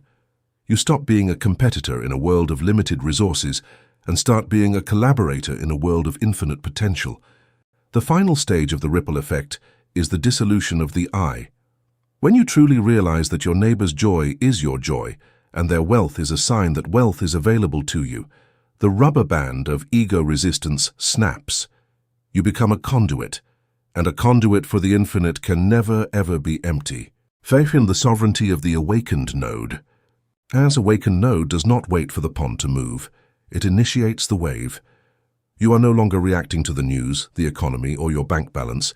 You are the initial cause. By choosing to bless, to create, and to lift, you are overriding the local entropy of the 3D world. This is the ultimate quantum hack. While everyone else is fighting over the drops at the shore, you have walked to the center and moved the entire lake. You are at home in the silence of the 0 point, Ch 10, yet your influence is felt at the furthest reaches of your reality. You have completed the journey. You started as a biological accident, Ch 1, and ended as a universal catalyst. The world is no longer something that happens to you, it is something that happens through you. You are the architect, the builder, and the gift itself. The ripple effect is your signature on the fabric of eternity. Se definiría el colapso de la resistencia colectiva. Cuando lanzas tu piedra al centro del estanque con una intención que beneficia al conjunto, ocurre un fenómeno de blindaje cuántico. El ego individual es frágil y fácil de desestabilizar por las críticas o las dudas de los demás. Sin embargo, cuando tu meta es ecológica y expansiva, tu fe se vuelve inquebrantable. Es mucho más fácil rendirse cuando solo peleas por tu propia comodidad.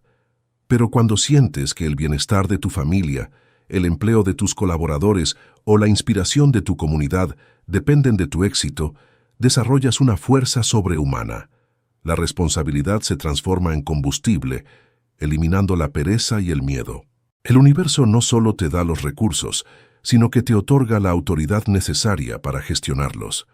Te conviertes en un administrador de la abundancia. Al dejar de ser el dueño egoísta y pasar a ser el canal generoso, el flujo de energía no tiene motivos para detenerse. La escasez ya no tiene espacio donde anclar su virus. Caos, el legado de la onda permanente. La verdadera maestría del efecto onda es comprender que la onda no termina cuando alcanzas tu meta física. Una manifestación realizada desde el servicio deja una huella vibratoria en el campo cuántico que facilita el camino para otros. Tu éxito se convierte en un punto de acceso de alta frecuencia para la humanidad. Al haber demostrado que es posible saltar de línea temporal y prosperar bendiciendo al entorno, has debilitado la matrix de la escasez para todos. Eres un rompehielos cuántico. Cada vez que alguien vea tu vida y se sienta inspirado, tu propia onda se expandirá de nuevo, regresando a ti en formas de salud y paz infinita. Has completado el ciclo. Has pasado de ser una partícula aislada a ser la totalidad del estanque. Ya no buscas el éxito. Tú eres el éxito fluyendo hacia cada rincón de la existencia. Camina con esa certeza. El mundo es tu lienzo y tu pincel está cargado con la luz de 1000 soles. Estás en casa. Conclusion: the divine spark. The final awakening. You are the universe itself experiencing its own creation. You have reached the end of this monumental journey. Together we have descended into the darkest depths of the subconscious Leviathan and scaled to the control room of the block universe. We have dismantled, piece by piece, the most elaborate lie in human history, the illusion of your own smallness. Throughout these chapters, you have learned that chance is a myth for the blind.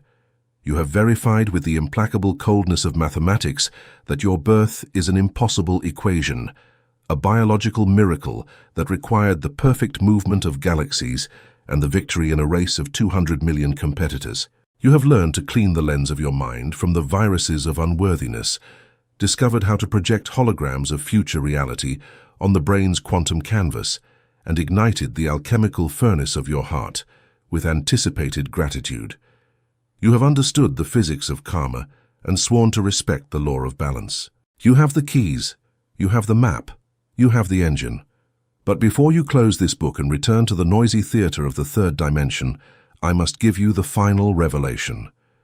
The secret that ancient mystery schools kept under penalty of death, and that today quantum physics screams from cutting-edge laboratories. Throughout your life, when you looked at the starry sky, you felt small. You looked at the black immensity of the cosmos, and an ego-terrified voice whispered, "I am just an irrelevant speck of dust on a rock in the middle of a hostile universe. The universe is infinite and I am nothing. That is the last great illusion we must kill." That voice lies. The quantum and mystical truth that shakes the foundations of the matrix is that you were not thrown into the universe. You were created by the universe, from the universe, so that the universe could have a human experience. Think about it with scientific rigor. Every carbon atom in your cells, every iron atom in your blood, every calcium atom in your bones was not created on Earth. It was forged in the burning core of supermassive stars that died billions of years ago. Those stars exploded in supernovas, simply so that eons later, that stardust could condense and give you a physical body. You are not an inhabitant alien to creation. You are stellar matter that has reached the capacity to think, to love, to suffer, and to visualize. As Carl Sagan said, "We are a way for the cosmos to know itself." The original source, infinite intelligence, is pure energy. It is an abstract, infinite, and immaterial mind. But infinite energy cannot smell the aroma of coffee in the morning. It cannot feel the touch of wet sand under its feet. It cannot experience the racing heartbeat of a first kiss. To experience the density, texture, and beauty of the material world, the infinite universe needed a vehicle. It needed a lens. That vehicle is you. That lens is your eyes. You are the divine spark. You are the entire ocean that for a brief and miraculous blink in eternity has decided to experience what it feels like to have the shape of a wave called by your name. When you suffer, it is the universe experiencing contraction. When you free yourself, it is the universe expanding. When you use your subconscious to create a life of abundance, you are not being a selfish human. You are the divinity itself, remembering how to operate its own three-dimensional simulator. This is the final eradication of fear. If you understand that you are the universe experiencing itself, what could you fear? Economic failure. Money is just an abstraction that you yourself collapse. Rejection.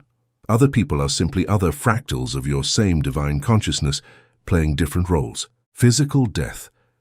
Death is only the moment in which the wave of water merges back into the ocean, without ever having lost a single drop of its true essence.